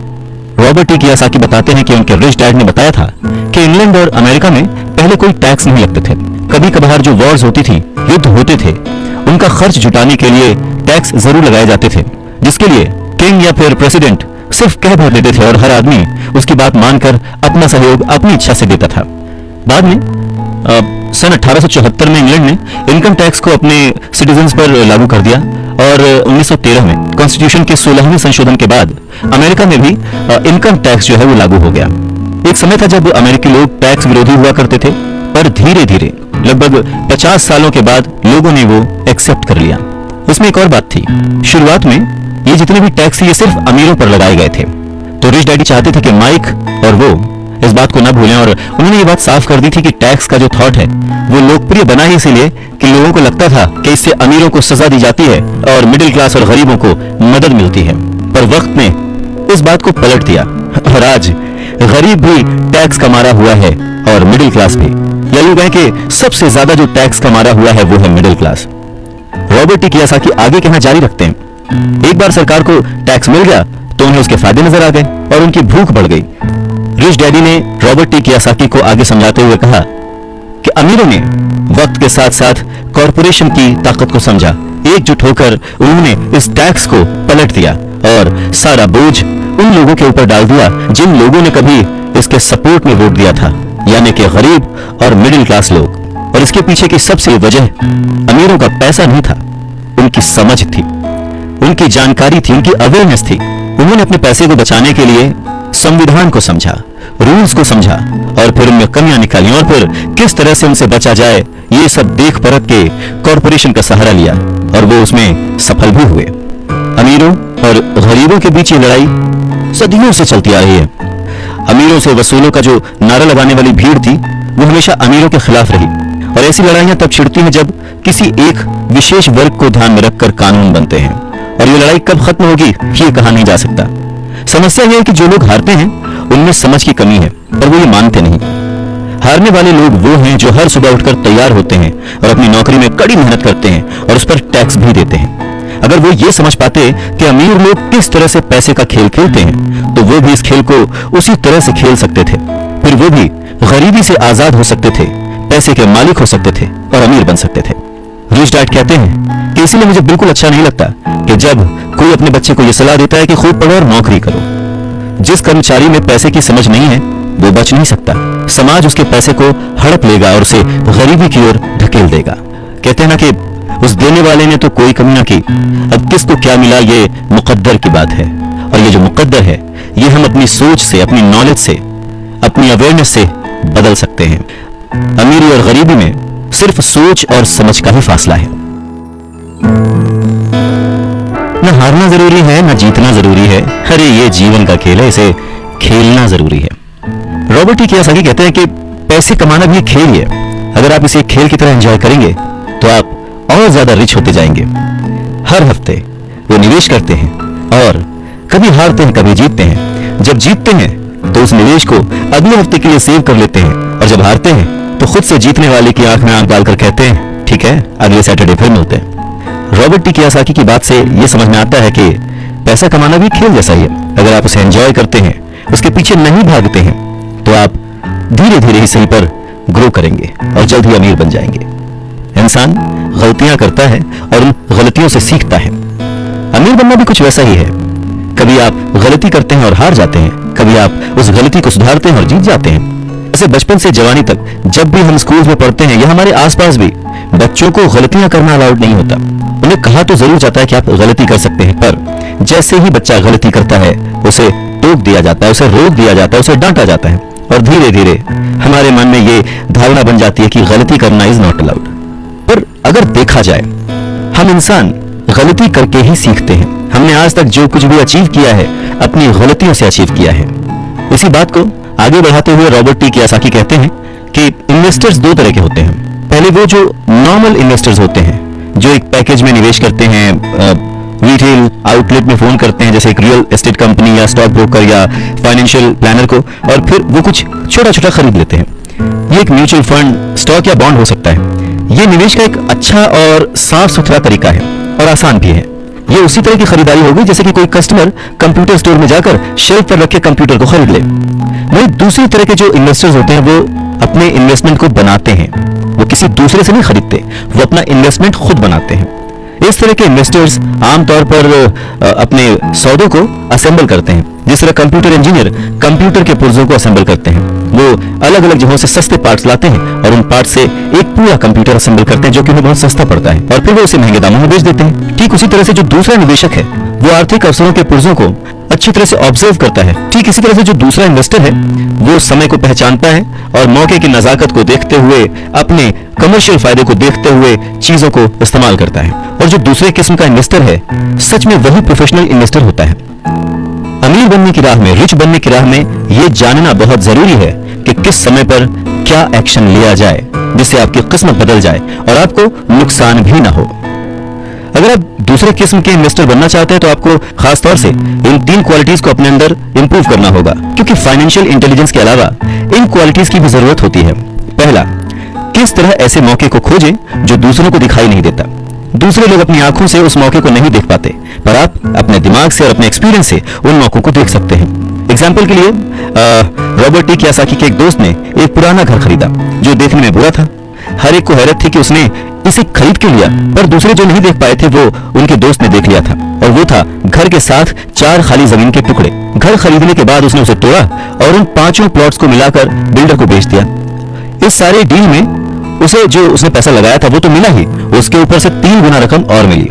उसने सिर्फ 2 महीने के काम में लाखों रुपए कमा लिए, जो कि उनके लिए बहुत ज्यादा नहीं थे, पर फिर भी देखा जाए कि उन 2 महीनों की मेहनत में अगर वो जॉब में होता तो कितना कमाता वर्सेस उसने इस डील से जो कमाया। दूसरा पॉइंट, पैसा किस तरह से इकट्ठा किया जाए। औसत आदमी बैंक जाता है, पर इस दूसरे किस्म के इन्वेस्टर को यह पता होना चाहिए कि पैसा किस तरह जुटाया जाए और बिना बैंक जाए, बिना लोन लिए किस तरह से पैसा इकट्ठा किया जाए। रॉबर्ट टी कियोसाकी कहते हैं कि उन्होंने भी यह सीखा कि बिना बैंक की मदद लिए घर कैसे खरीदे जा सकते हैं। घर खरीदना बहुत इंपॉर्टेंट नहीं है, पर पैसा इकट्ठा करना बहुत इंपॉर्टेंट है और बहुत ही रेयर आर्ट है। अक्सर वो लोगों को ये कहते सुनते हैं कि बैंक मुझे लोन नहीं दे रहा या मेरे पास इसे खरीदने के लिए पैसे ही नहीं है। अगर आप दूसरे किस्म के इन्वेस्टर बनना चाहते हैं तो आपको ये सीखने की जरूरत है, क्योंकि ज्यादातर लोग सिर्फ इसीलिए सौदे नहीं कर पाते क्योंकि उनके पास पैसा ही नहीं होता। तो अगर आप इस प्रॉब्लम को पार कर सकते हैं तो आप एक सच्चे इन्वेस्टर हो सकते हैं और बहुत प्रॉफिट कमा सकते हैं। तीसरा पॉइंट, किस तरह से स्मार्ट लोगों को इकट्ठा किया जाए। ऐसे लोग बहुत समझदार होते हैं जो या तो अपने से ज्यादा समझदार लोगों के साथ काम करते हैं या फिर उन्हें अपने साथ काम पर रख लेते हैं। जब भी आपको सलाह की जरूरत होगी ना, तो यही समझदार लोग आपके सलाहकार का काम करेंगे।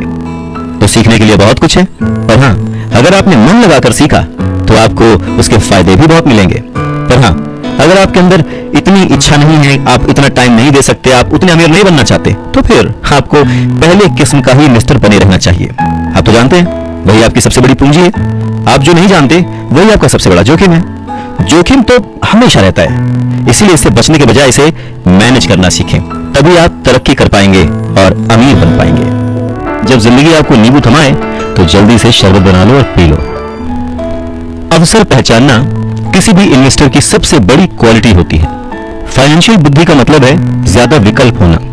अगर अवसर आपके सामने आ ही नहीं रहे हैं तो फिर आप अपनी गरीबी को सुधारने के लिए और क्या कर सकते हैं। अगर कोई अवसर आपकी झोली में आकर गिर जाए पर आपके पास पैसा ही नहीं है और आप उसमें इन्वेस्ट ही नहीं कर सकते, ऊपर से बैंक वाले आपको उधार नहीं दे रहे, आप पैसे का कहीं से इंतजाम नहीं कर पा रहे, तो फिर उस मौके का आप फायदा कैसे उठा सकते हैं। मान लीजिए अगर आपका अनुमान जो है वो गलत हो जाए और अगर आप जिसकी उम्मीद करते हैं वो नहीं हो, तो फिर आप क्या करेंगे? कैसे एक छोटी सी चीज को लाखों में बेचेंगे? अगर ये करना आपको आता है तो इसे ही कहते हैं फाइनेंशियल बुद्धि, यानी फाइनेंशियल इंटेलिजेंस। ज्यादा मतलब नहीं इस बात से। एग्जाम्पल लेते हैं कि एक नींबू है और उसको लाखों में बेचना है, तो लाखों में बदलने के लिए कितने अलग अलग तरह से आप उसको यूज कर सकते हैं। इसका मतलब है कि आप अपनी पैसे की समस्याओं को सुलझाने में कितने क्रिएटिव हैं। ज्यादातर लोग केवल एक समाधान जानते हैं, नींबू निचोड़ो और शरबत बना के पी लो, यानी कि कड़ी मेहनत करो, बचत करो और उधार लो। तो आपको अपनी फाइनेंशियल बुद्धि क्यों बढ़ानी चाहिए? रॉबर्ट टी कियोसाकी कहते हैं, क्योंकि आप उस तरह के इंसान होना चाहते हैं जो अपनी किस्मत खुद लिखता हो। आप जो हो रहा है उसे होने देते हैं और उसे बेहतर में बदलने की ताकत रखते हैं। ऐसे बहुत कम लोग ये बात समझ पाते हैं कि किस्मत भी हम ही लिखते हैं। जिस तरह की पैसा बनाया जाता है, अगर आप ज्यादा किस्मत वाले होना चाहते हैं और ज्यादा पैसा बनाना चाहते हैं तो बहुत कड़ी मेहनत करने के अलावा आपको अपनी फाइनेंशियल बुद्धि को भी तैयार करना होगा, सीखना होगा। अगर आप इस तरह के आदमी हैं जो सही चीज होने का इंतजार करता है, तो शायद आपको बहुत लंबे समय तक इंतजार करना पड़ सकता है। ये तो बस उसी तरह की बात हो गई कि आप गैरेज से गाड़ी निकालने के पहले ये डिसाइड करना चाहते हैं कि भाई अगले 5 मिनट तक सभी स्ट्रीट लाइट्स ठीक रहेंगी, बर्फ नहीं गिरेगी, एक्सीडेंट नहीं होगा, वगैरह वगैरह। ये चीजें आपके कंट्रोल में नहीं है। आपके कंट्रोल में है सिर्फ गाड़ी चलाना। ठीक उसी तरह से आपके कंट्रोल में है अपने प्लान्स बनाना, अपनी समझ और सूझबूझ का इस्तेमाल करते हुए। जिस काम से आप एक महान इंसान बन सकते हैं, एक अमीर इंसान बन सकते हैं, क्या वो काम आप चंद पैसों के लिए करेंगे? नहीं ना। सीखने के लिए काम करें, पैसों के लिए नहीं। रॉबर्ट टी कियोसाकी एक घटना का जिक्र करते हैं। कहते हैं कि 1995 में मैंने सिंगापुर के अखबार में इंटरव्यू दिया। युवा महिला रिपोर्टर बहुत ही टाइम पे आ गई और इंटरव्यू शुरू हो गया। हम एक बहुत ही बड़े से होटल की लॉबी में कॉफी पी रहे थे और मेरा जो सिंगापुर जाने का रीजन था उसके बारे में डिस्कशन कर रहे थे। तभी उस रिपोर्टर ने मुझसे कहा, एक दिन मैं भी आपकी तरह एक बेस्ट सेलिंग लेखक बनना चाहती हूँ। मैंने उसके कई राइटर्स और लेख पढ़े थे और उनसे प्रभावित भी था। वो बहुत अच्छा लिखती थी, बहुत ही साफ। तो मैंने उसे कहा, बिल्कुल आप कर सकती हैं, क्योंकि आप जो लिखती हैं वो बहुत ही बढ़िया है। वैसे कौन सी चीजें जो आपको आपके सपनों को पाने से रोक रही है? उसने कहा कि मेरा काम जो है वो कभी कहीं जाता है, कभी कहीं जाता है। हर आदमी कहता है कि मेरे उपन्यास बहुत बढ़िया है, पर एक्चुअली होता कुछ नहीं है। इसलिए मैं अखबार में काम कर रही हूँ, कम से कम इससे मेरा खर्च तो चली जाता है। अब आपके पास कोई सुझाव है क्या इस बारे में? मैंने कहा, हाँ बिल्कुल है। सिंगापुर में मेरा एक दोस्त है, वो एक स्कूल चलाता है जहां लोगों को बाइंग सेलिंग रिलेटेड ट्रेनिंग दी जाती है। वो सिंगापुर में कई बहुत ही बड़े बड़े कॉर्पोरेशंस के लिए सेल्स ट्रेनिंग कोर्स चलाता है और मैं समझता हूं कि उसके कोर्स में शामिल होने से आपका करियर बहुत ज्यादा आगे चला जाएगा। ये बात सुनने के बाद वो थोड़ा सा रूखी हो गई। वो कहने लगी कि मतलब आप ये कहना चाहते हैं कि मुझे ये सब सीखने के लिए स्कूल जाना पड़ेगा? तो मैंने हाँ कह के सिर हिलाया और फिर उसे इस बात पर विश्वास ही नहीं हुआ कि मैं सचमुच उसे स्कूल जाने के लिए कह रहा हूं। मैंने उसे कहा कि इसमें गलत ही क्या है, पर तब मुझे रियलाइज हुआ कि मुझे अपने शब्द वापस ले लेने चाहिए। उसे मेरी किसी बात का बुरा लग गया था शायद, और अब मैं सोच रहा था कि कितना अच्छा होता अगर मैंने उसे कुछ भी सुझाव नहीं दिया होता। उसकी मदद करने की कोशिश में मैंने वो सुझाव दिया था और अब मुझे खुद ही बुरा लग रहा था। उसने कहा कि मेरे पास इंग्लिश लिटरेचर में मास्टर्स डिग्री है, मैं सेल्समैन बनना सीखने के लिए स्कूल क्यों जाऊं? मैं एक प्रोफेशन में प्रशिक्षित होने के लिए स्कूल गई थी ताकि मुझे सेल्समैन न बनना पड़े। अब वो अपना ब्रीफकेस ताकत से बंद कर रही थी और इंटरव्यू खत्म हो चुका था और उसकी बॉडी लैंग्वेज से पता लग रहा था कि वो नाराज थी। वहीं कॉफी टेबल पर मेरी एक बेस्ट सेलिंग बुक रखी हुई थी। मैंने उसे उठाया और उस लेडी के द्वारा लिखे गए नोट्स को भी अपने दूसरे हाथ में रखा। मैंने उसे कहा कि क्या आप इसे देख सकती हैं? मैंने उसके नोट्स की तरफ इशारा किया। उसने अपने नोट्स पर नजर डाली। क्या? उसने उलझन में कहा। एक बार फिर मैंने उसके नोट्स की तरफ जानबूझकर इशारा किया। एक बार फिर मैंने उसके नोट्स की तरफ जानबूझकर इशारा किया, जिस पर उसने लिखा था रॉबर्ट कियोसाकी, बेस्ट सेलिंग लेखक। यहां पर बेस्ट सेलिंग राइटर लिखा हुआ है, ना कि बेस्ट राइटिंग राइटर। तब उसे मेरी बात समझ में आई। लहरों से डर करके नौका पार नहीं होती, कोशिश करने वालों की हार नहीं होती। रॉबर्ट टी कियोसाकी कहते हैं कि जब आप रिच बनने की सोचते हैं, रिच बनने की ठानते हैं, अमीर बनने की कोशिश करते हैं, तो बहुत सारी बाधाओं को पार करना पड़ता है। तो उनके अनुसार अमीरी की राह में ऐसी 5 बाधाएं हैं जो लोगों को रोकती हैं आगे बढ़ने से। सो पहला कारण है डर, पैसा खोने के डर से पार पाना। रॉबर्ट टी कियोसाकी कहते हैं कि वो अपनी जिंदगी में ऐसे न जाने कितने अमीर लोगों से मिले हैं जिन्हें पैसे का नुकसान हुआ है, पर वो फिर भी अमीर हैं। पर ऐसे एक भी गरीब इंसान से नहीं मिले हैं जिसने अपनी एक दमड़ी भी खोई है अमीर बनने की राह में, इन्वेस्टमेंट की राह में। पैसा खो जाने का डर बहुत ही नेचुरल है, बहुत ही स्वाभाविक है। ये हर इंसान को होता है, अमीरों को भी होता है, गरीबों को भी होता है। पर प्रॉब्लम डर नहीं है, प्रॉब्लम है कि आप इस डर का सामना किस तरह से करते हैं। पैसा खोने के बाद की स्थिति से, उसकी सिचुएशन से किस तरह से बाहर आते हैं। आप अपनी असफलताओं को किस तरह से ट्रीट करते हैं, ये आपकी लाइफ में बहुत इंपॉर्टेंट है। ये आपकी लाइफ में केवल पैसे के बारे में नहीं है, बल्कि हर चीज के बारे में है। एक अमीर आदमी और एक गरीब आदमी के बीच का जो अंतर होता है वो बस यही होता है कि अमीर आदमी अपने डर से किस तरह से जीतता है और गरीब आदमी अपने डर से किस तरह से हार जाता है। लोगों के पैसा खोने का डर ठीक वैसा ही है जैसे कि मोटरसाइकिल से गिरने पर चोट लगने का डर। उस चोट लगने के डर से ज्यादा एक्साइटमेंट आपको उस बाइक को चलाने का होता है, और उसी एक्साइटमेंट में, उसी खुशी में आप बाइक चलाना सीख लेते हैं। ठीक वैसे ही पैसे के खोने के डर से ज्यादा उसे अर्न करने की खुशी अगर आपको हो, तो आप धीरे धीरे प्लान वे में एसेट्स पर ध्यान देंगे, उन्हें खरीदेंगे और एक वक्त पर अमीर बन जाएंगे। मैं अकेला ही चला था जानिबे मंजिल, मगर लोग यूं जुड़ते गए और कारवां बनता गया। रॉबर्ट टी कियोसाकी कहते हैं कि पैसा मेरे लिए काम करे और मैं पैसे के लिए काम ना करूं। मेरा ये पहला सबक दरअसल ताकत के बारे में है। अगर आप पैसे के लिए काम करते हैं तो आप ताकत को अपने बॉस के हाथ में दे देते हैं, या आप जिसके लिए काम कर रहे होते हैं आप अपनी आजादी उसके हाथ में दे देते हैं। अगर आपका पैसा आपके लिए काम करता है तो आप अपने पैसे के, अपने काम के, अपनी जिंदगी के खुद मालिक होते हैं। एक बार हमें हमारे लिए काम करने वाले पैसे की ताकत का ज्ञान हो जाए, फिर हमें पैसे के लिहाज से स्मार्ट हो जाना चाहिए और हमें डराने वाले लोगों से निपटने के लिए रास्ते ढूंढ लेने चाहिए। पर ऐसा करने के लिए आपको कानून की समझ होनी चाहिए, अपने आसपास की समझ होनी चाहिए, मार्केट में क्या चल रहा है इस बात की समझ होनी चाहिए, और सिस्टम कैसे काम करता है इसकी भी समझ होनी चाहिए। अगर आप अवेयर नहीं है, मतलब नॉलेजेबल नहीं है, ज्ञानी है, आप केयरलेस हैं, अपनी चीजों को समझना नहीं चाहते, तो आपको बड़ी आसानी से डराया और हराया जा सकता है। अगर आप जानते हैं कि आप क्या बात कर रहे हैं और मुसीबत कैसी है और उसे कैसे सॉल्व किया जाए, तो आपको आसानी से डराया नहीं जा सकता। रॉबर्ट कियोसाकी के रिच डैडी हमेशा उन्हें यह कहा करते थे कि स्मार्ट बनो, ताकि तुम्हें कोई भी कहीं से भी आके धक्का ना दे जाए, और उन्होंने अपनी जिंदगी में बस इसी उसूल को अपनाया था। वो कानून जानते थे क्योंकि वो कानून का आदर करते थे, वो कानून जानते थे क्योंकि कानून न जानना बहुत महंगा साबित हो सकता था। अगर आप जानते हैं कि आप सही हैं तो आप किसी से भी उलझने से नहीं डरेंगे, आप किसी के भी सामने अपनी बात रखने से नहीं डरेंगे, चाहे आपका मुकाबला विश्व के सबसे ताकतवर आदमी से ही क्यों ना हो। तो रॉबर्ट टी कियोसाकी के जो पुअर डैड थे वो हमेशा उन्हें मोटिवेट करते थे कि वो कुछ भी करके एक अच्छी सी नौकरी कर लें, कॉर्पोरेशन में किसी ऊंचे पद पर चले जाएं। और यही बात जब रॉबर्ट टी कियोसाकी ने अपने रिच डैड से शेयर की तो वो हंसे और उन्होंने कहा कि उस कॉर्पोरेट लैडर पर चढ़ने की बजाय क्यों ना उसका मालिक ही बन जाया जाए।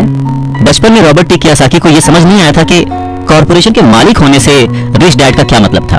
पर मुद्दे की बात यह है कि अगर रॉबर्ट टी कियोसाकी के रिच डैड नहीं होते तो वो अपने पुअर डैड की बात मानकर किसी जगह नौकरी कर रहे होते।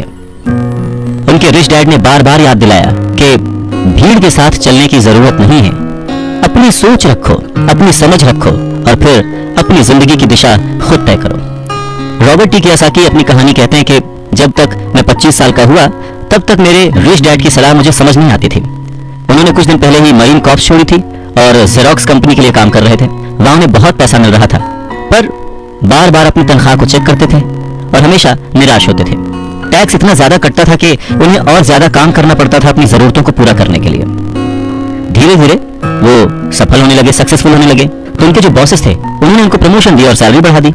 उन्हें ये बात सुनकर बहुत अच्छा लगा और जैसे ही उन्होंने अपनी बात अपने रिच डैड से शेयर की तो उन्होंने कहा, अच्छा तो तुम्हारे बॉस अमीर बन रहे हैं, तुम्हारी कंपनी अमीर बन रही है, तुम किसके लिए काम कर रहे हो, तुम किसे अमीर बना रहे हो?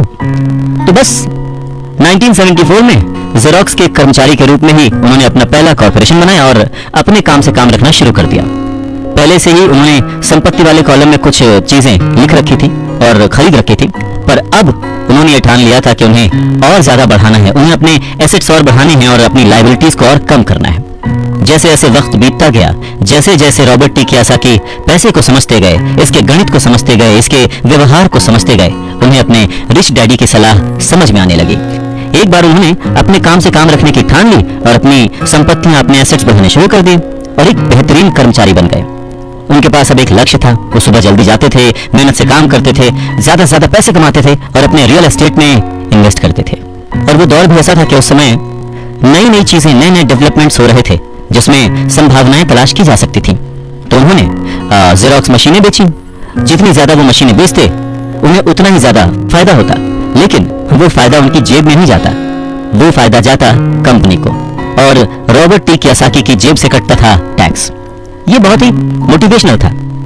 इस सिचुएशन में लोग हताश हो जाते हैं, पर रॉबर्ट टी कियोसाकी ने इसको पॉजिटिवली लिया और वो इस नौकरी के जाल से बाहर निकल आए।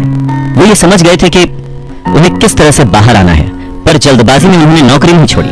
धीरे धीरे सिर्फ 3 साल के समय में ही उन्होंने जेरोक्स कंपनी की तुलना में अपने छोटे से कॉर्पोरेशन कंपनी से ज्यादा कमाना शुरू कर दिया था और उनका कॉर्पोरेशन रियल एस्टेट में इन्वेस्ट करने वाली कंपनी थी और वो पैसा जो कि वो अपने एसेट से कमा रहे थे वो उन्हीं के लिए दोबारा काम कर रहा था।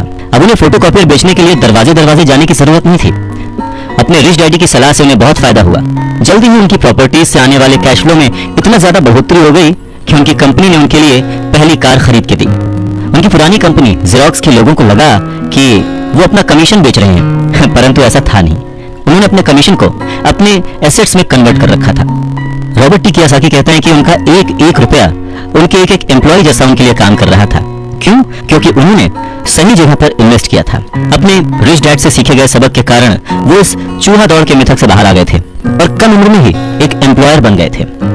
स्कूल में पढ़ाया जाता है कैसे एम्प्लॉय बने, पर अपने रिच डैड की बात मानकर वो एक एम्प्लॉयर बने और ये सब पॉसिबल हुआ पैसे को सही जगह पर इन्वेस्ट करने की समझ से, पैसे को मैनेज करने की समझ से, फाइनेंशियल लिटरेसी से। बहुत सारी मुश्किलें आई, पर अपनी सूझबूझ से और अपनी अवेयरनेस से, अपने नॉलेज से रॉबर्ट टी कियोसाकी उन मुश्किलों से आगे बढ़ते गए और लोग उनको फॉलो करने लगे।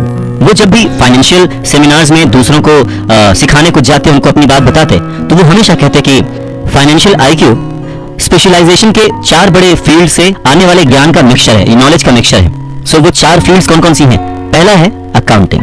रॉबर्ट टी कियोसाकी कहते हैं कि जिसे मैं फाइनेंशियल साक्षरता कहता हूं, एम्पायर खड़ा करना चाहते हैं, साम्राज्य बनाना चाहते हैं, तो ये सबसे इंपॉर्टेंट है। आप जितने ज्यादा पैसे के लिए जिम्मेदार होंगे उतना ही ज्यादा आपको बारीकी से नॉलेज होने की जरूरत है, नहीं तो आपका जो साम्राज्य है, आपका जो एम्पायर है, वो ताश के पत्तों की तरह ढह जाएगा।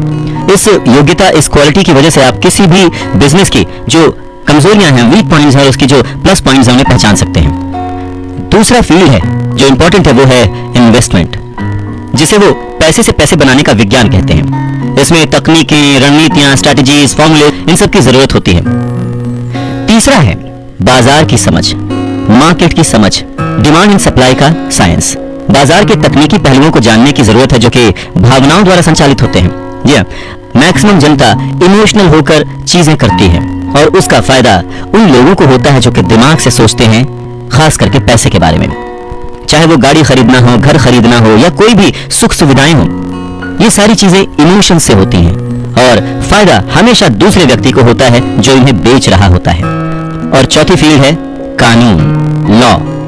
उदाहरण के तौर पर अकाउंटिंग, इन्वेस्टमेंट और बाजारों की तकनीकी दक्षताओं के सारे कॉर्पोरेशन की जो क्षमता थी वो बहुत बढ़ गई थी। कोई भी आदमी जिसे कॉर्पोरेशन के द्वारा दिए जाने वाले टैक्स के फायदों और सुरक्षा का ज्ञान हो, वो बहुत तेजी से तरक्की कर सकता है और अमीर बन सकता है। पर वैसा करना जो कि किसी नौकरीशुदा कर्मचारी के लिए पॉसिबल नहीं है। उन दोनों में उतना ही डिफरेंस होगा जितना कि एक पैदल चलने वाले इंसान में और एक उड़कर जाने वाले में होता है। ये अंतर बहुत ज्यादा है।